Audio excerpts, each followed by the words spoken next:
Jon Snow stood by the edge of the smoking chasm that cut like a wound through the once proud peninsula of Valyria, half-ruined spires and broken domes silhouetted against a sky the color of ash. The air tasted of salt and sulfur. Though he had never laid eyes on old Valyria before, he sensed its ancient sorrow welling up from the blackened ground.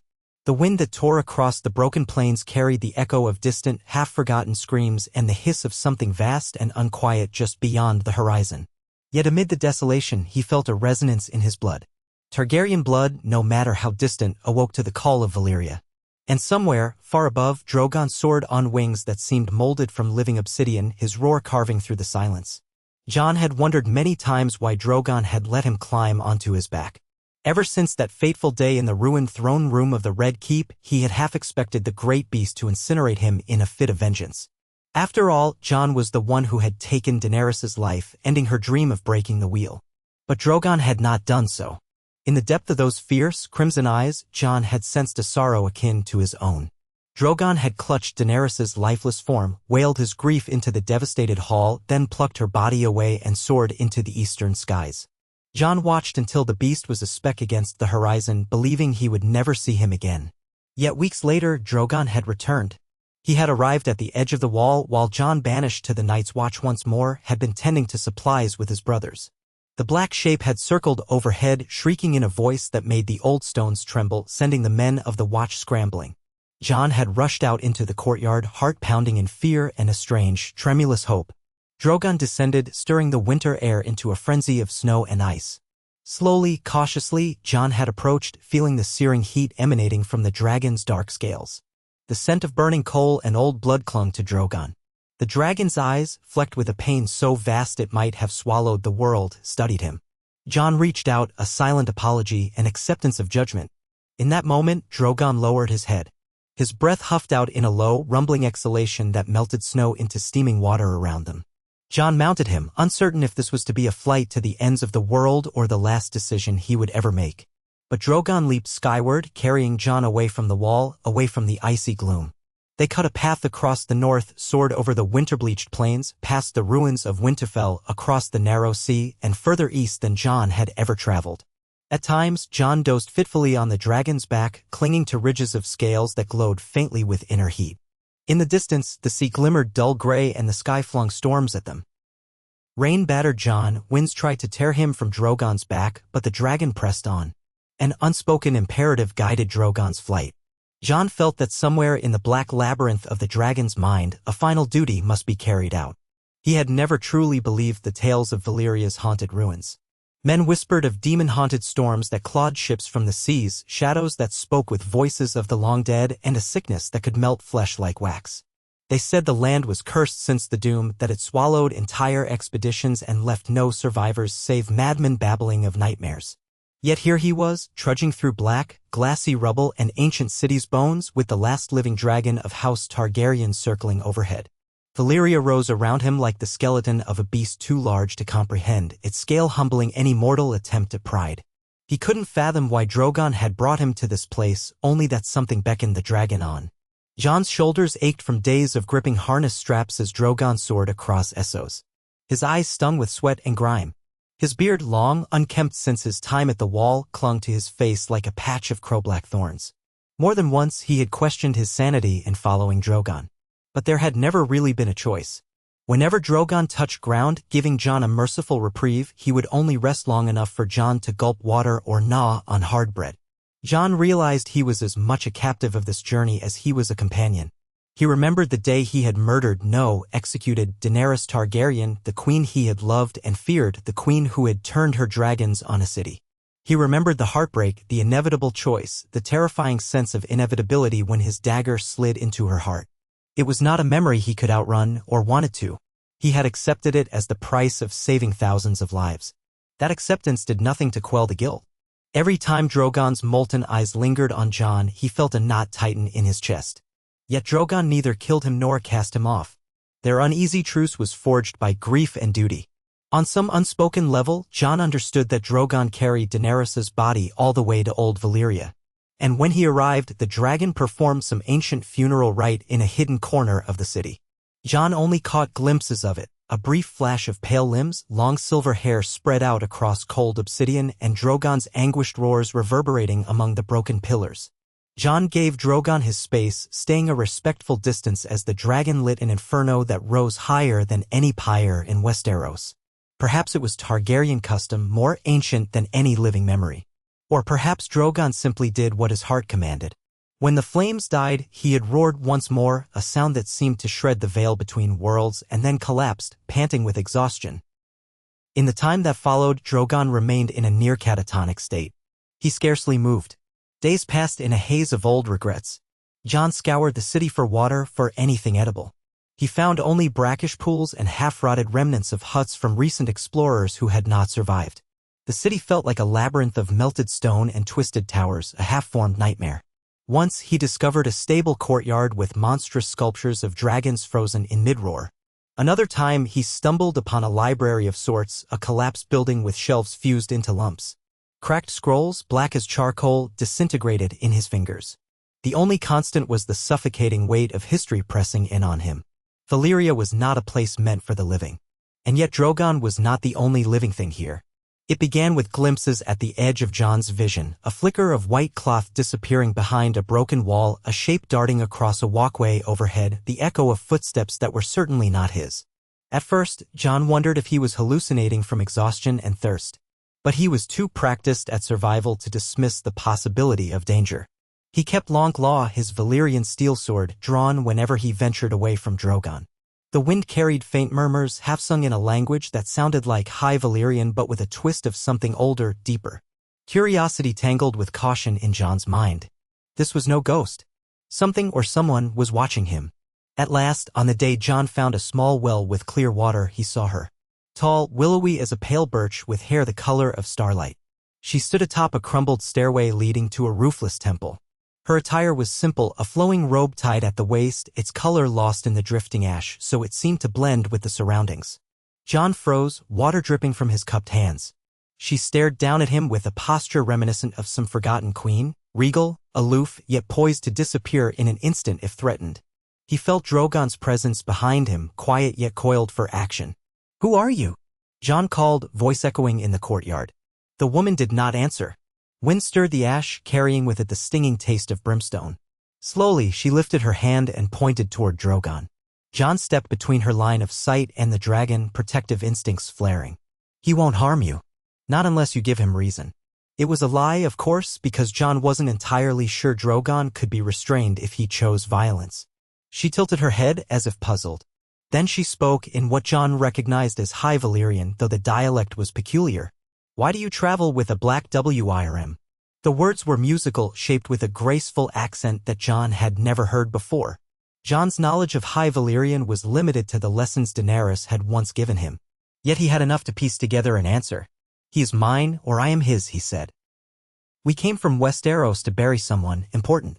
He hesitated, then tried to choose his words carefully. "Are you alone here?" Her gaze flickered with something like amusement. "In Valyria, no one is ever alone. The ghosts stretch from shore to shore." Jon fought the prickling of the hairs on his neck. "You speak as one who's lived here a long time," he said, switching to the common tongue to see if she understood. She merely watched him, unsmiling, so he continued in his rough High Valyrian. "Are there more like you? Are you?" "Valyrian." She ran a hand through her long silver hair. "Was I not enough to convince you?" Her eyes were a pale gray, the color of moonlit steel. "My name is Riella," she said, though it did not sound quite right on her tongue, as though she had chosen a name that approximated a meaning. "I am caretaker, perhaps." It dawned on Jon that she might well be a Targaryen descendant who somehow avoided the doom. Yet that seemed impossible. The doom was centuries past. A line from a half-remembered prophecy Daenerys had once spoken to him stoked the embers of Jon's curiosity. Caretaker of what? She looked at him in silence. Then her gaze shifted to Drogon, and Jon sensed a profound recognition in her eyes. "We must speak," she said. "But not out here. Follow me if you wish to know the truth of old Valyria." Jon hesitated. He glanced at Drogon, who rumbled low in his chest but did not move to attack. Jon decided on caution, but curiosity was a relentless force that overcame him. He left his helmet and outer cloak with Drogon. He carried only Longclaw in its scabbard, though with a hand near the hilt. Then he ascended the broken steps behind the strange woman. She led him through winding corridors that seemed half-molten. Jon's boots crunched over shards of glassy black stone.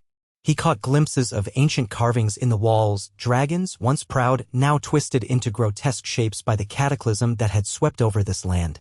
Steam rose from vents in the stone, and occasionally they passed fissures that glowed with subterranean fire. The air grew humid and hot, beads of sweat gathering on Jon's brow. But the woman glided forward, seemingly unaffected. At length, they emerged into a courtyard enclosed on 3 sides by walls that had survived the doom. Pillars carved to resemble coiling serpents soared overhead, fused with a partial roof. Shadows moved across the far wall. Jon's grip on Longclaw tightened, half expecting the silhouettes to belong to some monstrous creature. Instead, 4 figures in hooded robes stepped into view. Each wore garments of ghostly white, but their faces remained obscured. Riella inclined her head toward them. "They will not harm you. We have learned caution in these ruins. Strangers rarely come with honest hearts." Jon eyed them warily. "You speak as if you guard something valuable here." She nodded, a faint smile on her lips. Once, Valyria was home to dragons beyond counting, to knowledge that shaped empires. We guarded that knowledge. Then the doom came, and those who survived scattered. But a few remained beneath the ashes, determined to preserve what fragments we could. She held Jon's gaze. "We also survived because we had a queen." A sudden chill ran through Jon, despite the heat. "A queen?" Riella drew in a slow breath. "A living descendant of the old blood, untainted by the passing centuries. She sleeps, preserved in the ancient ways. We believe your arrival with the Black Wirem heralds the time for her awakening." Jon's heart pounded. He shook his head in disbelief. "You say you have a living dragon queen?" The Targaryens escaped Valyria generations before the doom. There were none left here, or so the story goes. And how could anyone survive hundreds of years in a place like this? One of the robed figures spoke, voice rasping like a distant echo. "Blood of the dragon is strong. Blood of the dragon defies time if the old rites are upheld." Jon felt a mixture of skepticism and dread. Could there truly be a Valyrian of pure lineage hidden in these ruins? If so, what did that mean for the world? He recalled stories from Daenarys of the old empire, how Valyrian sorcery could forge steel that never shattered and bind dragons to mortal will.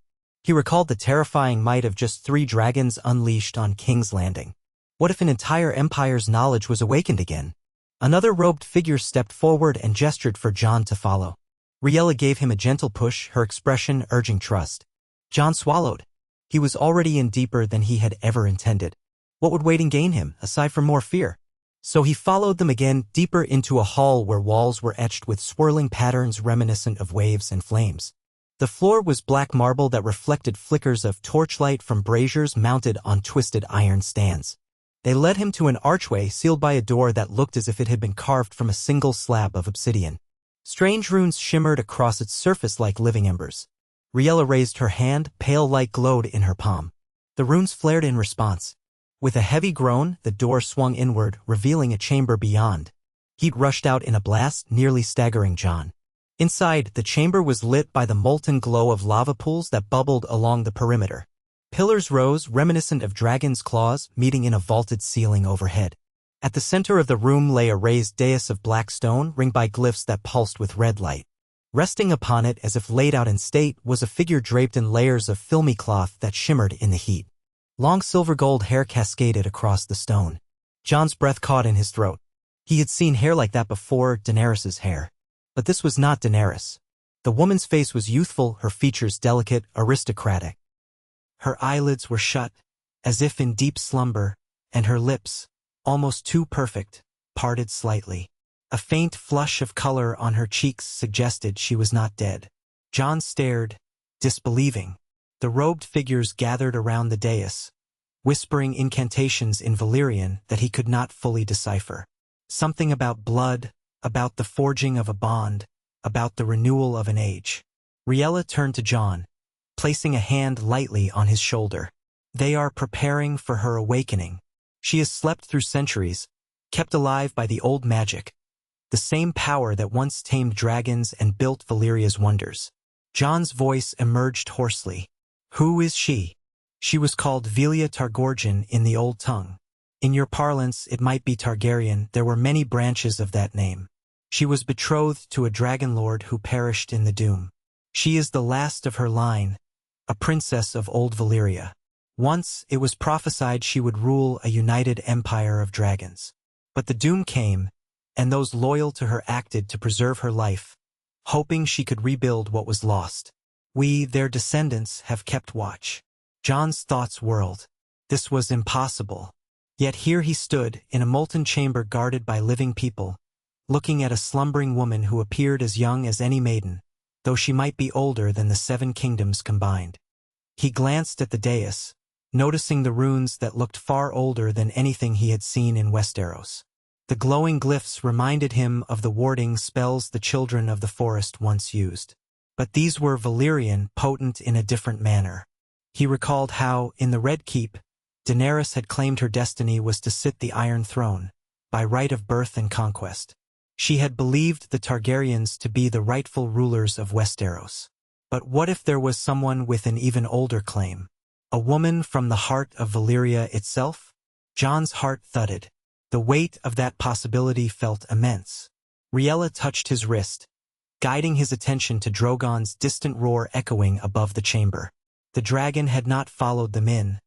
Perhaps the wards on the door prevented it. The black Wurm is of her blood, Riella said. And you, too, carry the dragon's blood within you. This is no coincidence. Jon grit his teeth. I am just a man who once had a claim he never wanted. She gave him a look that blended pity and curiosity. Bloodlines carry destinies they do not always choose. The old magic calls to you both. She gestured to the dais. We need your help to awaken her. She must taste the lifeblood of kin to break her long sleep. Jon's stomach churned. You mean you want my blood? He asked, recalling the red priests who had once sacrificed innocents to feed their fires. Only a few drops, freely given, one of the robed figures said. No more. The figure's voice was high, almost trembling with reverence. Your blade is Valyrian steel. It will open the way. Jon stared at the dais at the sleeping woman they called Villia. He felt the press of history, of prophecy, of fate. He remembered Daenerys' eyes shining with visions of a better world before the madness of war twisted her. This woman, if she woke, would she strive to restore Valyria's glory? Would she bring new nightmares? Could she be a force for good, or would she be another conqueror with dragons at her beck and call? The robed figures were clearly devoted to her. Riella's face shone with something near worship. Jon thought of the countless men and women who had died when Daenerys unleashed dragonfire upon King's Landing. He thought of how easily power corrupts, even those with the noblest intentions. Was he about to unleash an ancient power that should remain buried? Before he could reply, the robed figures began chanting, swirling around the dais. Wisps of glowing air drifted upward, forming ghostly shapes of serpents or perhaps dragons that coiled around the sleeping woman. The hair on Jon's arms rose. He recognized power, real and dangerous, swirling in that chamber. The woman's eyelids fluttered, though they did not open. The chanting grew more urgent. Riella took Jon's hand, guiding it to the hilt of Longclaw. The runes in the floor brightened as if anticipating the act. Jon closed his eyes for a moment. He remembered Daenerys' final breath, how her blood stained his hands. He had once sacrificed the woman he loved to prevent a greater tragedy. Now would he shed his blood to awaken another? He wished he had Ghost by his side, the quiet presence of his dire wolf to steady his nerves. But that life was far behind him. All he had were regrets and an uneasy alliance with a grieving dragon. Could it be that he was meant to do this, to right some ancient wrong? He drew Longclaw. The Valyrian steel shimmered in the ruddy light. He pressed the edge against his palm, wincing as it cut shallowly. Warm blood welled. Riella guided his hand over the dais, letting the drops spatter onto Villia's cheeks. Steam rose and Jon felt a rush of energy pass from him into the stone, as though the land itself drank his essence. His vision swam. The robed figures' chant reached a crescendo, their voices blending into a single, otherworldly note that reverberated in Jon's bones. Villia's eyelids shot open. Her eyes were a vivid, unnatural violet. She gasped, arching her back as if jolted by lightning. Her lips parted in a silent scream, and the runes on the dais flared white-hot. Then, all at once, the light died. She collapsed against the stone, chest heaving with desperate gulps of air. Riella hurried forward, removing the layers of cloth from Villia's face, wiping away Jon's blood. Jon stood there, trembling, Longclaw still in his bloody hand. A hush fell over the chamber. The robed figures knelt in reverence. Slowly, Villia pushed herself upright, disoriented eyes darting around. She looked at Riella first, then at the robed figures, and finally her gaze landed on Jon. A flicker of recognition crossed her face as though she saw something in his features, his Targaryen blood, perhaps, that anchored her in the present. She parted her lips, speaking in high Valyrian with a voice that sounded too strong for someone who had just awakened from centuries of slumber. "Where am I?" she asked, the words halting at first. "Is this the afterlife?" Riella answered her softly, explaining in their ancient tongue. She spoke of the doom of the centuries that had passed, of how they had waited for a sign to awaken her, of how Drogon and Jon had arrived carrying the blood of House Targaryen. Jon understood fragments enough to see shock and grief flood Villia's expression. She curled her hands into fists, nails digging into her palms, tears gathering in her eyes. Her voice trembled as she repeated, "Valyria, undone?" Riella only nodded, her face shadowed with sympathy. Villia's gaze flicked to Jon again, as if searching for answers in his face. Jon, uncertain of how to respond, offered a small bow. He repeated a phrase he had learned from Daenerys, "Valyrio Munoz. Valyrio reign on. We are the blood of Valyria. We are the children of the dragon." At least, that's what he intended to say. She watched him intently, as if dissecting each syllable. Something in his accent made her brows crease. At last, she swung her legs off the dais, wobbling as she tried to stand. Riella and the others quickly supported her. She wore a layered shift of translucent fabric that clung to her frame, and Jon averted his gaze politely. With help, she took her first shaky steps in a world centuries removed from the one she knew. The robed figures murmured encouragements. One draped her in a cloak. She stared at the chamber's lava pools, at the swirling glyphs on the floor, and a profound sadness settled in her eyes. Her voice was low, near a whisper. "My father's city, gone.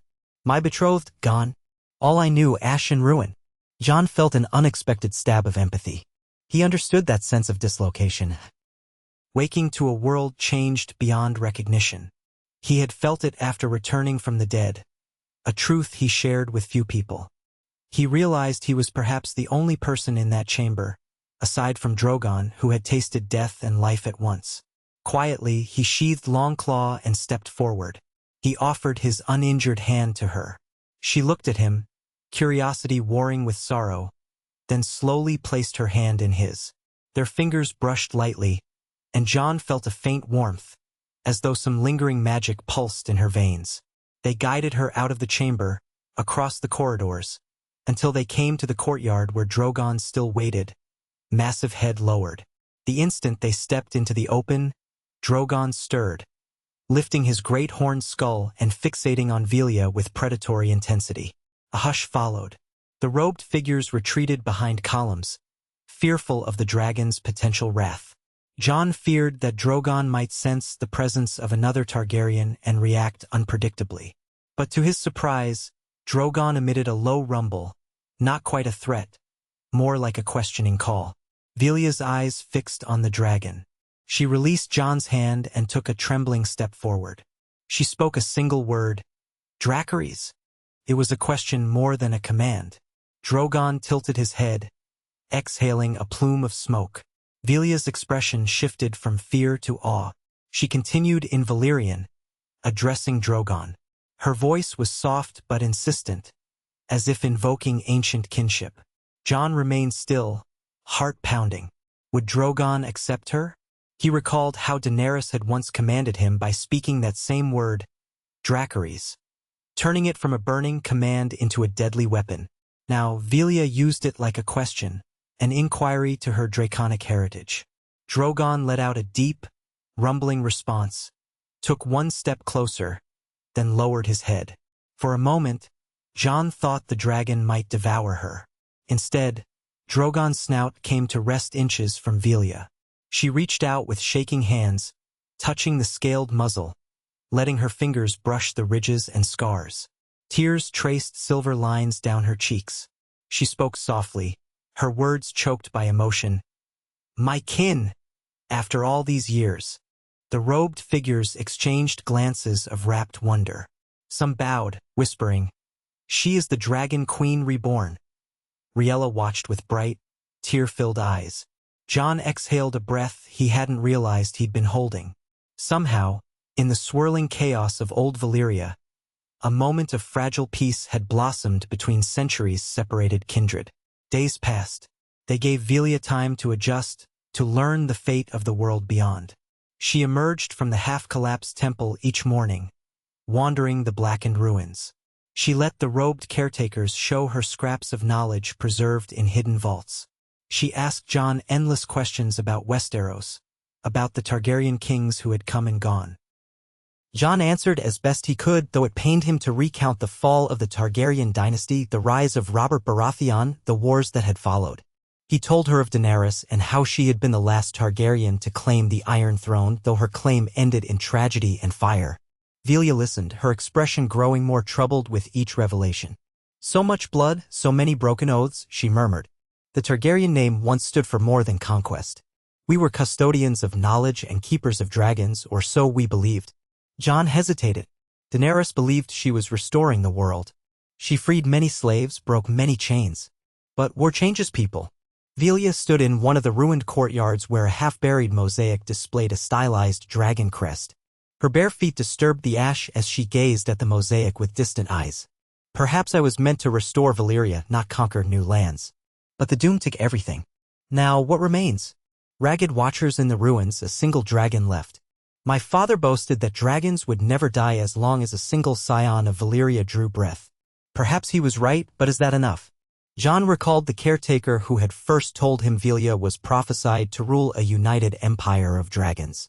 Yet the reality seemed far from a glorious empire. Valyria was a haunted tomb, and the caretaker's numbers were few.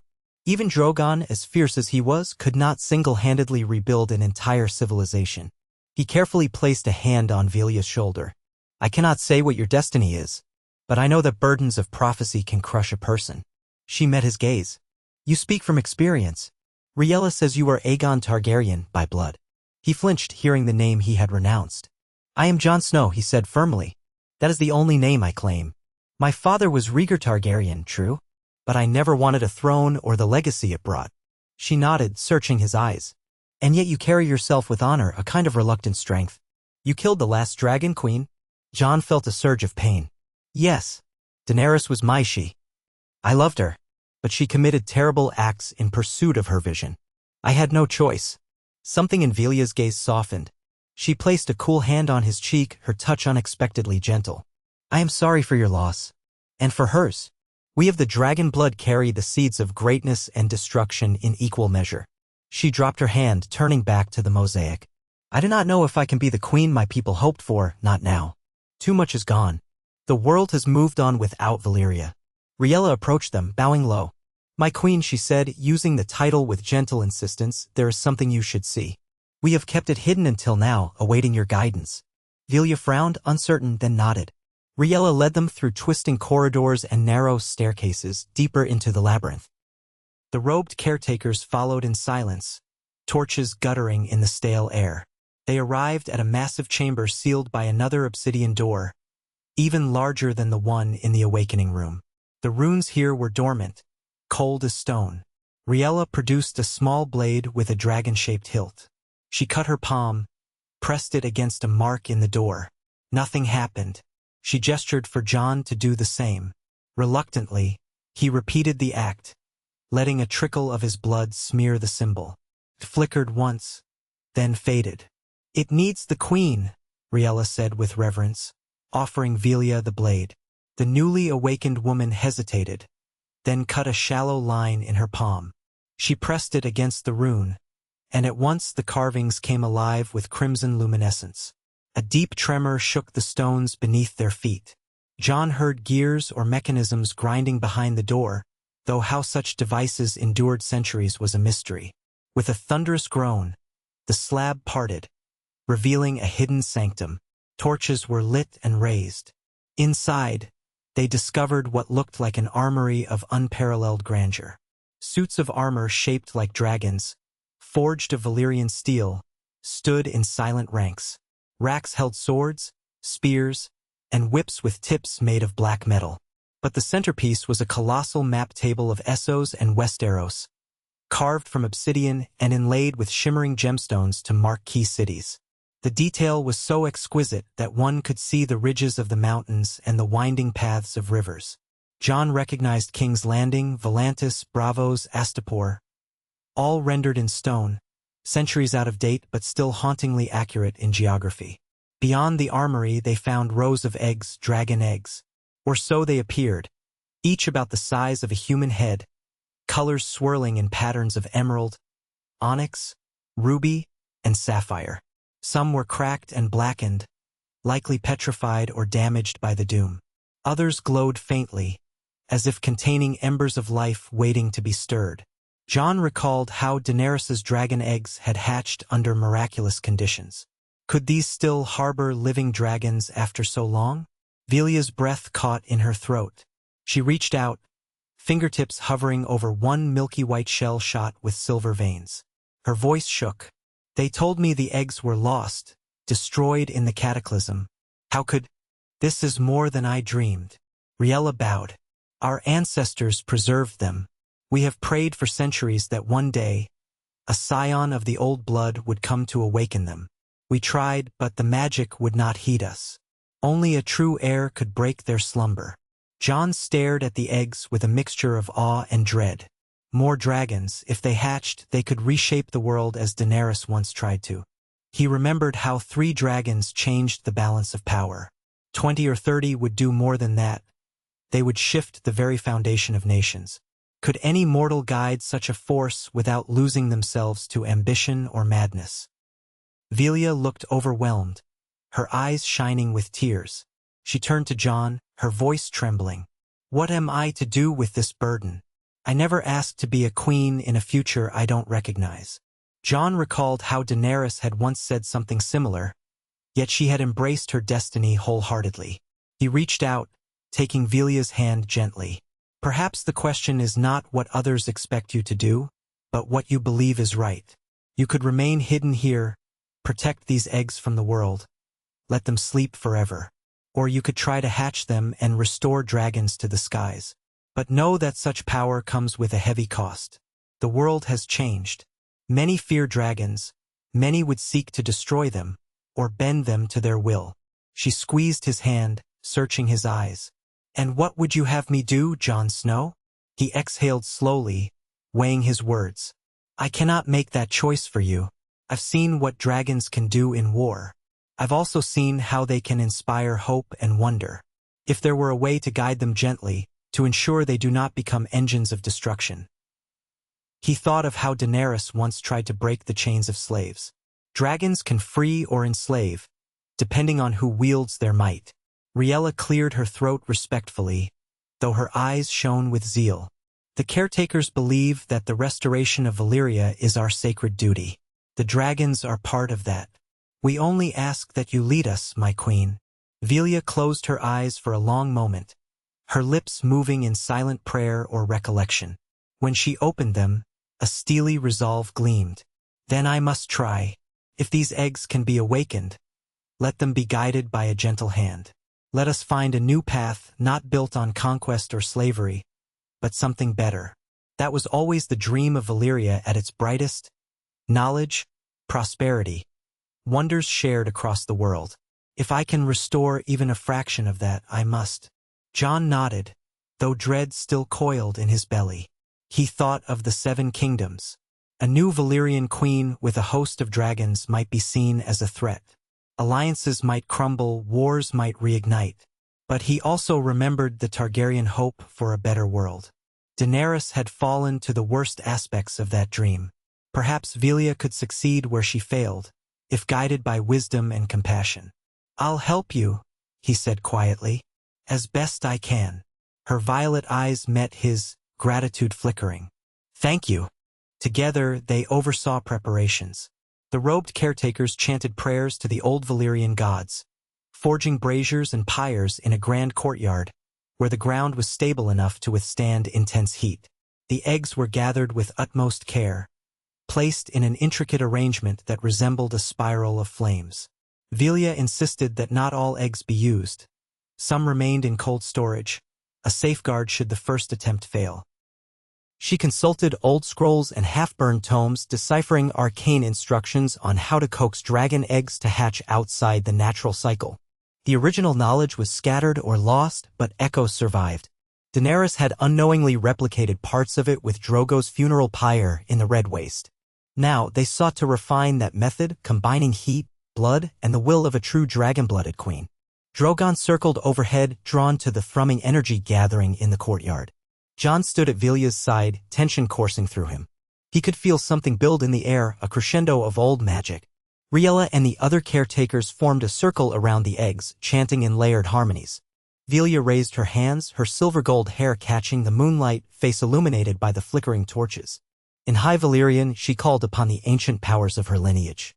Her voice echoed off the broken towers, reverberating like the hum of a bowstring drawn taut. Drogon descended, perching on a tall column of fused stone that jutted from the courtyard's edge. His eyes glowed like hot coals. Villia's chant rose to a fever pitch, and she cried, "Dracarys." Drogon unleashed a torrent of dragon flame that engulfed the pyres and braziers. The temperature soared, forcing the caretakers to shield their faces and step back. Jon gritted his teeth against the wave of blistering heat.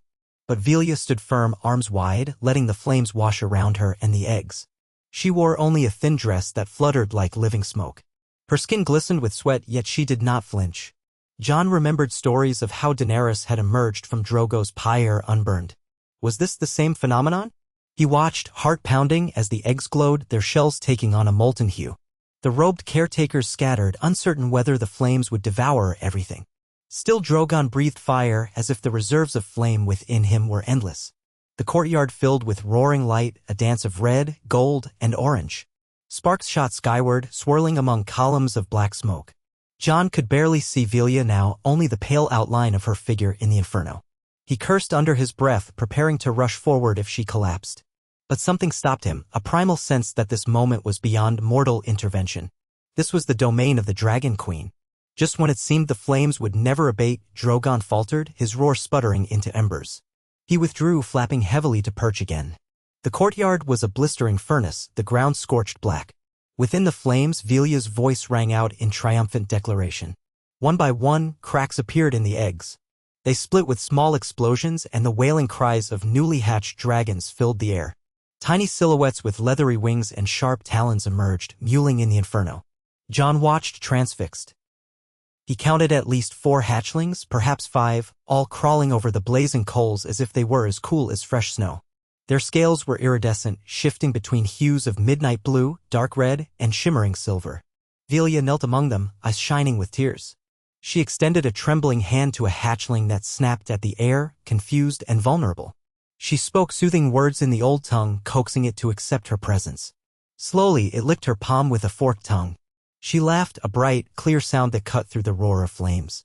One by one, the newborn dragons clustered around her, their screeches and chirps filling the courtyard with an otherworldly din. The caretakers fell to their knees, weeping with joy, chanting praises to their queen. Jon felt an odd sense of relief and terror in equal measure. History was being made here, or unmade. The rebirth of dragons not seen since Daenerys' brood. What would this mean for the realms beyond? In the days that followed, the hatchlings grew rapidly, feasting on goats and other livestock the caretakers had somehow hoarded in hidden pens. Villia spent hours training them, asserting her dominance gently but firmly, letting them learn her scent and voice. Drogon often observed from a distance, sometimes rumbling warnings if a hatchling strayed too close to him. But gradually he seemed to accept them, occasionally letting them perch on his forelegs, though he bared fangs if they nipped him too boldly. Meanwhile, Jon and Villia grew closer. She asked about the families in Westeros, about the free cities, about the Dothraki and the Unsullied. Jon told her of the Iron Throne, how it was melted by Drogon's fury when Daenerys died. He told her of Sansa, Arya, Bran, and how the North had declared itself independent. He spoke of how the small folk yearned for peace. Villia listened intently, a crease between her brows. So many divisions, she lamented. Why must every land have a separate king or queen? Valyria once spanned continents with unity. She paused, glancing at Jon. But perhaps that unity was enforced by fear. I must learn from those mistakes. Jon appreciated her introspection. In her, he saw an echo of the idealism that once drove Daenerys, but tempered by caution and humility. He suspected the centuries of sleep and the revelations of Valyria's downfall had instilled a profound wariness. She did not speak of conquest. Instead, she focused on how to heal the land around them, how to harness the caretakers' knowledge to rebuild old Valyria in harmony with nature. She insisted they test the ground for toxins, that they find ways to cleanse the poison from the water. She even considered forging alliances with the major powers of Essos to facilitate trade. though the caretakers balked at letting outsiders near their domain.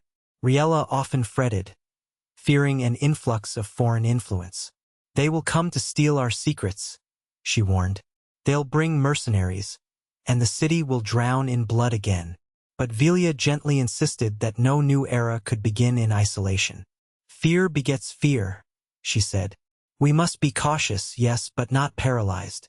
If we remain hidden, Valyria's rebirth will serve no purpose. We will merely guard these old stones until we die."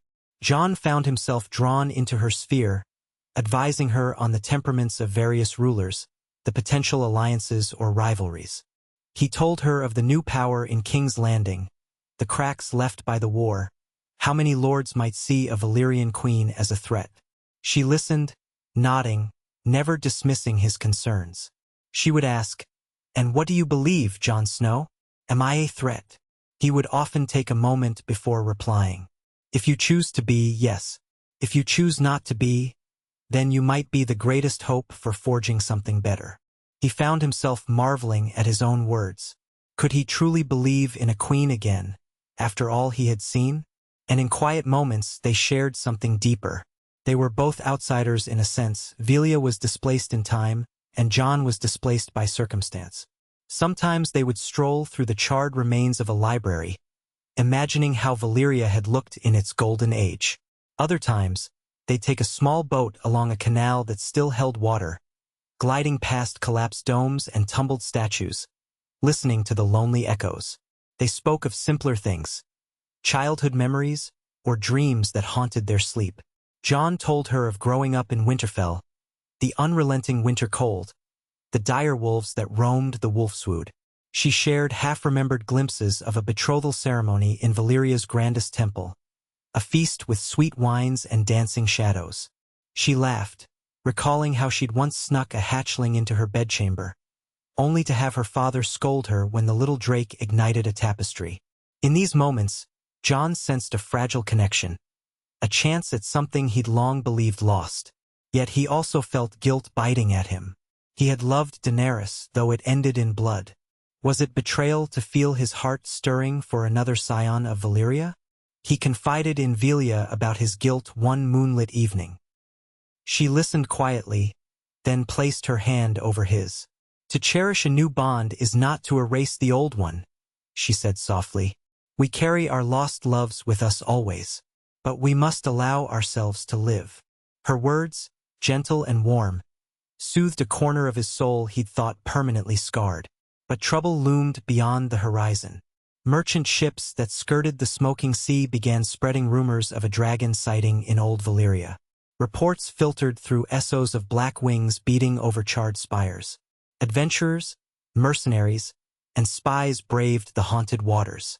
Some were swallowed by the treacherous currents and the strange storms that still plagued the region. But a few reached Valyria's outskirts, glimpsing the renewed activity. Whispers grew. "The Valyrians live. A new dragon queen rises."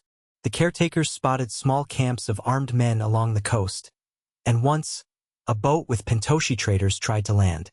Drogon chased them off with a roar of flame. Jon and Villia knew that secrecy could not last forever. Eventually, the outside world would test the might of the new Valyria. The question was how to meet that challenge without igniting a full-scale war. Villia's newly hatched dragons were still young. Even Drogon alone could not stand against armies or fleets if the free cities united to crush them. And if Westeros learned of a Valyrian revival, would they see it as a threat or an opportunity? On the night they first spotted sails bearing the emblem of Volantis, Villia stood atop a crumbling tower with Jon at her side, watching torches glow on the horizon. She wore a simple gray cloak, wind tangling her silver-gold hair, her posture tall despite her apprehension. "We cannot hide any longer," she said. "This is our moment to shape how the world sees us, or to be shaped by fear." Jon rested a hand on the hilt of Longclaw, scanning the distant lights. Volantis once claimed part of the Valyrian legacy for itself. They might try to subjugate you or forge an alliance. Or both. She squared her shoulders. "Then let them come. If they wish to speak, we'll offer words of peace. If they come bearing steel, we'll show them dragonfire." But we will not cower. Jon glanced at her, pride stirring unbidden. He remembered how Daenerys had once looked standing on the walls of Meereen, determined to free the city from the masters. The memory stung, but he pushed it aside. This was a different woman, a different time, albeit with the same unstoppable blood in her veins. "Then I stand with you," he said quietly. She offered him a small smile, luminous in the darkness. "Thank you, Jon Snow. I pray we can steer this power toward something good." The next morning, the Watchers reported that several ships anchored along the southwestern shore, uncertain how to navigate the broken landscape. Villia sent an envoy of caretakers with instructions to invite peaceful discussion and warn against trespass. Jon accompanied them, riding on Drogon's back for a show of force. The approach stunned the sailors, who cowered at the sight of a living dragon, but they did not attack. Their leader, a Volantene noble named Malago Minaris, claimed to speak for certain factions in Volantis eager to reclaim the glory of Valyria. He proposed an alliance, offering gold and manpower in exchange for shares in the new Valyria's prosperity. But his eyes shone with an ambition Jon recognized all too well. Villia met him in a half-ruined courtyard, flanked by robed caretakers and with Drogon perched atop a fractured column. She spoke in measured High Valyrian, declining the man's request for immediate partnership. She insisted that any arrangement would be on equal footing, with no subjugation or exploitation. Malago tried to mask his frustration but pressed for the location of the rumored dragon hatchlings. Villia's expression hardened, and she refused to discuss it further. Tension simmered. Jon, standing guard, did not miss how Malago's men fingered their weapons. But seeing Drogon's shadow loom over them kept them civil. In the end, Malago departed with no tangible agreement, only the knowledge that Valyria was indeed rising again. Jon suspected he would carry word back to Volantis, who might prepare a larger expedition, possibly a military one. Villia remained composed but confided in Jon that night. "They want our dragons, and they will not stop until they have them." She looked at the hatchlings sleeping in a warm pit, each big as a large hound by now. "I will not allow them to become weapons for others. They are my children as much as they are Valyria's future." Jon studied the young dragons, remembering how Regal, Viserion, and Drogon had once been small enough for Daenerys to cradle. He had watched them grow into creatures that changed the fate of nations. "We'll protect them," he said, though he felt the weight of that promise. She sighed. "It feels as though I stand on a precipice. One misstep, and the world falls back into chaos."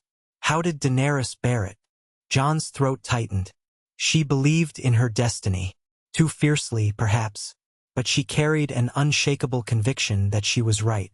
It gave her strength, and blinded her to the horrors she inflicted. "I think a measure of doubt might be a good thing, if it keeps you tethered to compassion." Villia nodded slowly. "Then let us hope my doubt spares me from that path. I'll need your counsel more than ever, Jon Snow." Her hand lingered on his, a silent plea for unity. Over the following weeks, they readied for possible conflict. The caretakers forged new arms from the hidden stores of Valyrian steel. Jon trained them in modern tactics, gleaned from his experiences in the wars of Westeros. Watch posts were set along the coasts. The hatchlings, though still young, grew bolder by the day, learning to spit small gouts of flame and stretch their wings. One in particular, a female with scales of iridescent silver, grew fond of Villia, nuzzling her like a child might its mother. As time passed, word trickled in from travelers who managed to slip past the caretaker patrols. Some came peacefully wide-eyed at the spectacle of renewed Valyria. They spoke of rumors spreading through the free cities and beyond. Braavos was alarmed, Lys and Myr whispered of forging alliances to contain the threat, and even King's Landing had begun hearing talk of a new dragon queen in the east. Jon worried that if too many powers aligned against them, the fragile rebirth of Valyria could be crushed in its infancy. Yet Villia persisted in her vision. She sent carefully chosen envoys to discreet contacts in Pentos, Astapor, Karth, urging cooperation, trade, and exchange of knowledge. She refused to step forth as a conqueror. "I would rather show them we can bring them wonders, not horrors," she told Jon. "Let that be the face of Valyria. If they force our hand, then we shall respond." but not first with fire. Her stance won over some foreign traders who saw profit in forging direct links with Valyria. They smuggled in building materials, seeds, livestock. Gradually, a small community of new settlers formed on Valyria's outskirts, people with dreams of the legendary land. They labored under the caretakers' watchful eyes, guided by Villia's instructions to rebuild in harmony with the land, to reclaim farmland from the poisoned soils, to filter water from underground springs. Slowly, new green shoots appeared in pockets of ash. Though overshadowed by ruin, there was a flicker of hope. Jon found himself at the heart of it, forging friendships with these settlers, training them in defense, helping them face the challenges of a hostile environment. He felt a renewed sense of purpose. Here, in a place once cursed by doom, he witnessed new life. The ghost of Daenarys' dream, breaking the wheel, lingered like a blessing over the land. He prayed they could avoid the same pitfalls. All the while, his bond with Villia deepened. They spent evenings discussing the future, sometimes strolling the quiet ruins under starlight, other times perched on a broken balcony to watch the hatchlings frolic in the distance. One night, after a day of relentless labor, they found themselves alone atop a spire overlooking the bay. The moon floated high, painting the sea in silver. Villia leaned against the parapet, her cloak fluttering. Jon stood beside her, arms crossed as the gentle breeze cooled their faces. She looked over at him, an uncertain light in her eyes. "I can't imagine doing this without you," she said softly. "I know we carry the ghosts of our pasts. But here, in this place beyond time, I feel as though we've been given a second chance. Or perhaps I have, and you were the one who guided me back." Jon hesitated, an echo of guilt rising. Yet he could not deny the warmth that spread through him at her words. He took her hand. "We're both forging a new life here," he said quietly. "It's no accident Drogon brought me. Maybe this was always where we were meant to be." She studied his face for a moment, then leaned in, pressing her lips to his in a tentative kiss. The softness of it caught Jon by surprise. For a heartbeat, he froze, memories of Daenerys flooding him. But then he yielded, returning the kiss gently, letting the moment wash over them. When they pulled apart, her eyes shone with unspoken emotion. He saw the weight of centuries in that gaze, and yet a flicker of hope he had thought lost. They stayed there, hands entwined, gazing over the ruined city that slowly stirred back to life. The hush of the wind, the distant crackle of molten vents, and the gentle breathing of dragons lulled them into a sense of fragile peace. Jon knew this peace might shatter if enemies arrived in force. But for that instant, he allowed himself to hope that perhaps Valyria's second chance might succeed, guided by a queen who carried both the old blood and a new vision. That night, as they descended the tower, they heard Drogon's roar, a call that echoed off the black stone. Riella came rushing, face pale with urgency. "Ships," she said, "dozens of them. A fleet on the horizon, banners of Volantis, Myr, and Lys. They've come in numbers." Jon and Villia exchanged a tense glance. It was the confrontation they'd known would come. He squeezed her hand. "We stand or fall together." She nodded, lips pressed thin. The dawn of a new Valyria would face its first trial by fire. Villia steeled herself. "Then let them see the power of the dragon's rebirth, guided not by wrath, but by resolve. We will not yield our future to them." Jon felt Longclaw's weight at his side, recalling the countless battles he'd fought. Yet behind him were the caretakers, the settlers, the hatchlings, and Villia, the living embodiment of hope for Valyria. This time, he would not fight for a throne he didn't want, he would fight for the chance of a better world. Drogon soared overhead, unleashing a roar that seemed to shake the very bones of the city, announcing to friend and foe alike that Valyria was alive once more, guarded by fire and blood. Jon spent the rest of that night in a restless vigil, pacing the shattered balconies of Valyria's highest surviving tower while Villia conferred with the caretakers. Her newly hatched dragons slept in a fortified enclosure below, half hidden by collapsed walls. From where Jon stood, he could see them as faint silhouettes against the glow of braziers, small, sinuous shapes with shimmering scales coiled together in uneasy slumber. Now and then they stirred and let out soft squeals. Riella had assured Villia that dragons at this age needed constant warmth and gentle discipline, but Villia's focus was pulled elsewhere. Their first true threat had arrived in force, carried on dark sails that crowded the horizon. Across the bay, the silent silhouettes of warships were faintly outlined by starlight. Even at night, their presence felt immense. Shadows of sails and rigging drifted just beyond the stony isles that jutted from the smoking sea. Torchlights flickered along decks and rigging, revealing the watchful presence of enemy mariners. Volantis, Myr, Lys, in union or uneasy alliance. Possibly more. Jon's gut churned at the memory of Malago Minaris, the Volantene noble who'd pressed so insistently for a glimpse of the hatchlings. He'd returned home disappointed but evidently not idle. News of Valyria's reawakening must have traveled swiftly through the free cities, stirring opportunists and power-hungry warlords alike. Below, the city's ragged defenders had spent the evening preparing. The caretakers marched in solemn lines, carrying freshly forged spears and swords of Valyrian steel, gleaned from the hidden caches beneath the city. Settlers, fishermen, builders, farmers hastily formed into militias, anxiously clutching old swords or crossbows. Their training was far from complete. Jon grimaced at how few of them truly knew battle. The freedmen from the outskirts were brave but untested. They believed in Villia's promise of a better Valyria, but they had no illusions about how formidable these invaders might be. Jon heard a voice behind him and turned to see Villia approaching across the cracked tiles. The moonlight cast her in silver and shadow, accentuating the quiet determination on her face. She still wore the simple gray cloak from earlier, cinched at the waist to keep out the night breeze. The brush of her hair along her shoulders gleamed like starlight. He noted the tension in her posture, the faint lines of fatigue around her violet eyes. They formed a blockade at the bay's entrance, she said, drawing close. Our watchers spotted more ships moving into position. They're likely waiting for dawn to launch their first move. Jon gazed at that dark horizon. And what move will we make in return? Villia's lips pressed together. If I were them, I'd anchor just out of reach, then send an envoy, some formal pretense of negotiation while they ready for an assault.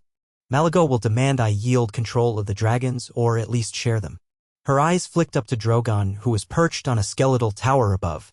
The old dragon's outline was black on black. A single molten red eye gleamed in the gloom, watchful.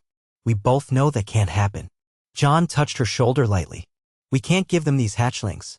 But maybe we can avoid a slaughter if they'll bargain for something else. You've spoken of forging trade, exchanging knowledge. Perhaps it isn't too late. He saw in her expression a moment of doubt, then resignation. You're right. We shouldn't rush to meet them with dragonfire. Our strength is not so great that we can guarantee victory. The hatchlings can't fight effectively yet. Drogon alone won't be enough if they have scorpion bolts or other contraptions.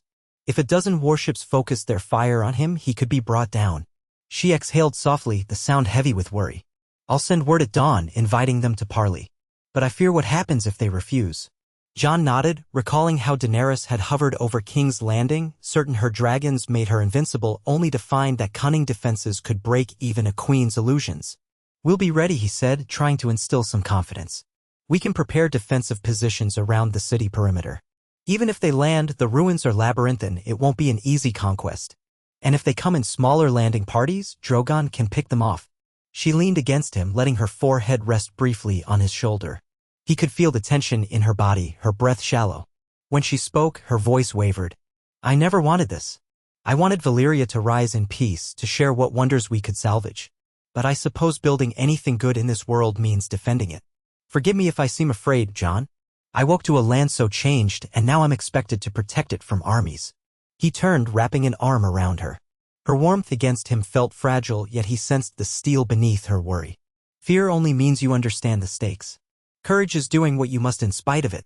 And you're not alone. I'll stand with you, whatever tomorrow brings. She drew in a steadier breath, nodding. Thank you. Together, they descended to the courtyard, where Riella and her fellow caretakers worked by torchlight, organizing supplies, sharpening weapons, and checking the small store of scorpion bolts they'd scavenged from old Valyrian designs. The hatchlings, woken by the bustle, hissed and paced their enclosure, occasionally spitting thin jets of flame that danced across the ash-strewn stones. Villia soothed them with low murmurs in the old language, while the caretakers continued their feverish preparations. Jon helped where he could, giving pointers to the militia on basic shield formations. He doubted they'd hold up to a disciplined infantry charge, but at least they could put up a defense in the narrow streets. The night stretched on, sleepless and tense. By the time the eastern sky began to pale, the meager forces of old Valyria were as ready as they could be. At dawn's first light, a battered fishing vessel, one of the few the settlers had repaired, ventured out under a white flag. A caretaker and 2 volunteer rowers carried Villia's invitation to speak peacefully on neutral ground, a small island to the east where ruins jutted above the waves. Drogon soared overhead, ensuring none of the warships tried to seize the boat. Soon enough, Jon and Villia watched from a vantage point as a galley bearing Volantene colors detached from the blockade. It steered toward the designated isle, eventually sending a skiff ashore. With their watchers signaling that the meeting would happen, Villia turned to Jon. I want you at my side, she said. But part of me also thinks you should remain behind, just in case this parley is a trap. Jon weighed the possibilities. If it's a trap, I can watch your back.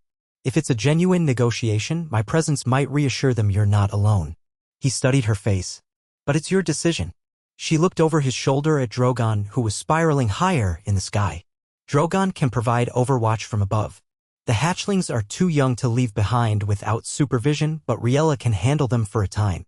Let's show strength, but not arrogance. She offered a small, determined nod. Come with me. They gathered a small entourage, Villia, Jon, and 2 caretakers who spoke multiple dialects of High Valyrian and the common tongue. They boarded the fishing boat, which carried them across waters tinted gray and red by swirling volcanic sediments. Jon felt an odd sense of déjà vu, riding in a small craft toward a parley that might decide the fate of a people. He recalled how Daenerys had once met with Cersei in the dragon pit, the tension in the air so thick it could suffocate. This was different, but the stakes felt no less monumental. As they approached the ruins of the island, they glimpsed the Valentine party waiting on a rocky stretch of beach, ringed by collapsed stone arches. Jon spotted Malago Minaris's proud bearing among them, flanked by a half-dozen soldiers in polished cuirasses. Beside him stood 2 men in Myrish finery, long, elaborate robes of dyed green, sporting short swords at their hips, and a woman bearing the triple-moon sigil of Lys. Clearly, the alliance had grown. The rest of their guard waited by the small galley anchored offshore, where archers stood ready at the rails. Jon's mouth went dry. Even from a distance, he could feel the tension coiling. Only a few paces of sand separated them from potential violence. Drogon's shape was a dark blot against the morning sky circling. If negotiations soured, he could strike. But not before crossbow bolts and scorpion lances might be loosed. Jon steadied himself, pressing a hand briefly against the pommel of Longclaw. They landed. Villia stepped from the boat gracefully, her silver-gold hair catching the dawn light. She wore a simple, elegant dress of pale green, unadorned except for a belt of braided leather. No crown, no scepter, no garb proclaiming monarchy. Her manner projected confidence, but not vanity. Jon moved just behind her right shoulder, scanning the Valentine party for any sign of treachery. Malago Minaris stepped forward, all courtly smiles and sweeping gestures. He was a tall man with stern features and hair that had been oiled and combed back. His attire was more ostentatious than before, rich crimson cloth with gold thread forming the tiger sigil of Volantis. "My lady," he said in formal High Valyrian, bowing deeply, "how gracious of you to invite us to parley. My allies and I are heartened by your willingness to speak civilly." Villia inclined her head, though her voice carried little warmth. "Civility costs nothing. War, on the other hand, costs everything. I hope we can find a path that spares needless bloodshed." The Myrish men introduced themselves as Saratho and Basin, representatives of certain Myrish merchant princes. The Lysine woman gave the name Zelia, claiming to speak for a consortium of Lysine ship captains. They, too, offered practiced courtesies, though Jon could sense their guarded tone. The smell of salt and seaweed drifted between them, accompanied by the distant roar of waves crashing on volcanic rocks. Malago gestured for them to seat themselves on the remains of a fallen arch as though it were a makeshift table, but Villia remained standing. Her caretakers hung back, stern and silent, while she spoke. "You've gathered a fleet outside my shores," she said. "Let us not pretend this is a mere courtesy call. What do you want?" Saratho of Myr gave a thin-lipped smile. "We admire your reassertion of Valyrian heritage. Truly, it's a marvel to see life return to those cursed ruins. But the Magisters of Myr worry that you may be forging a new empire, with dragons at your command. We recall all too well the terror dragons once wrought. Myrish cities still bear the scars." Zelia of Lys brushed a strand of silver-blonde hair from her face. "Lys depends on maritime trade. If a new power arises in Valyria, one that might blockade or threaten Lysine vessels, it's only prudent we prepare ourselves. We come not as aggressors but as concerned neighbors." Malago clasped his hands behind his back, stepping in with a smooth voice. "Valyria was once the heart of a mighty empire, but times have changed. The free cities each have their own independence, their own might. If we can share your knowledge, your resources, and in turn grant you the benefits of our fleets and armies, all can prosper. However, the question remains, will you share? Or do you intend to hoard your dragons and Valyrian secrets while overshadowing the rest of us?" Villia's expression hardened. "I have no ambition to conquer the free cities, nor to bar your trade. But these dragons are not a commodity. They are living creatures free in their own right. I will not permit them to be sold or exploited. As for the knowledge we've preserved, we are open to fair exchange. But forging a new future cannot mean handing over everything to those who arrive in warships. Malago raised a hand as if to placate her. You misunderstand. We don't seek to steal your hatchlings or your secrets. We only wish to ensure you don't become a threat or a disruptive influence. If you pledge to keep your dragons from intervening in the affairs of the free cities and perhaps provide some assurance that we can share in the potential benefits of your resurgent knowledge, there need be no conflict. Villia, adjusting a golden bangle on her wrist, added, a formal treaty, binding you not to expand your domain or use your dragons beyond your shores, would ease many fears. With respect, my lady, your youth and inexperience on the political stage might lead to, shall we say, unfortunate misunderstandings if not carefully guided. Villia blinked, incredulity flickering in her eyes. You want me to sign away Valyria's sovereignty before it's even rebuilt? To muzzle our dragons, to surrender the power that allows us to defend ourselves simply because you feel threatened? Sarah, though, interjected smoothly, threatened is too strong a word. Let's say we prefer clear boundaries. If you will not assuage our concerns, we must consider other measures. Jon felt a surge of anger at their smug posturing. Such as a blockade to starve out the city? Or an invasion if that fails? His voice carried a chill. You come speaking of peace, yet you anchor dozens of warships at our doorstep. Malago regarded Jon with a faint sneer. You must be the Westerosi knight we encountered before, the one who traveled with the Black Wyrm. You too have no small part in stoking tensions by flaunting the beast. Jon bristled. The dragon is not flaunted, it's part of our defense. If you come in peace, you'd have no need to see it as a threat. Villia placed a calming hand on Jon's arm before addressing the envoys. Let's be plain, I cannot surrender the dragons. They are part of Valyria's rebirth, integral to everything we're trying to build. However, I have no quarrel with your cities. We can work together and trade. We can share certain aspects of Valyrian healing arts and forging methods. We can allow limited visits for scholars and scribes so long as they abide by our rules. But not until you withdraw your fleet from our waters. Villia sighed, trading glances with her allies. That's not nearly enough, my lady. Saratho's voice tightened. We have intelligence suggesting you possess multiple dragon eggs, some of which may have hatched. If you refuse to limit or share them, you pose a threat to the balance of power in Essos. The Magisters will not allow a sleeping giant to wake unbound. Villia's face paled with anger.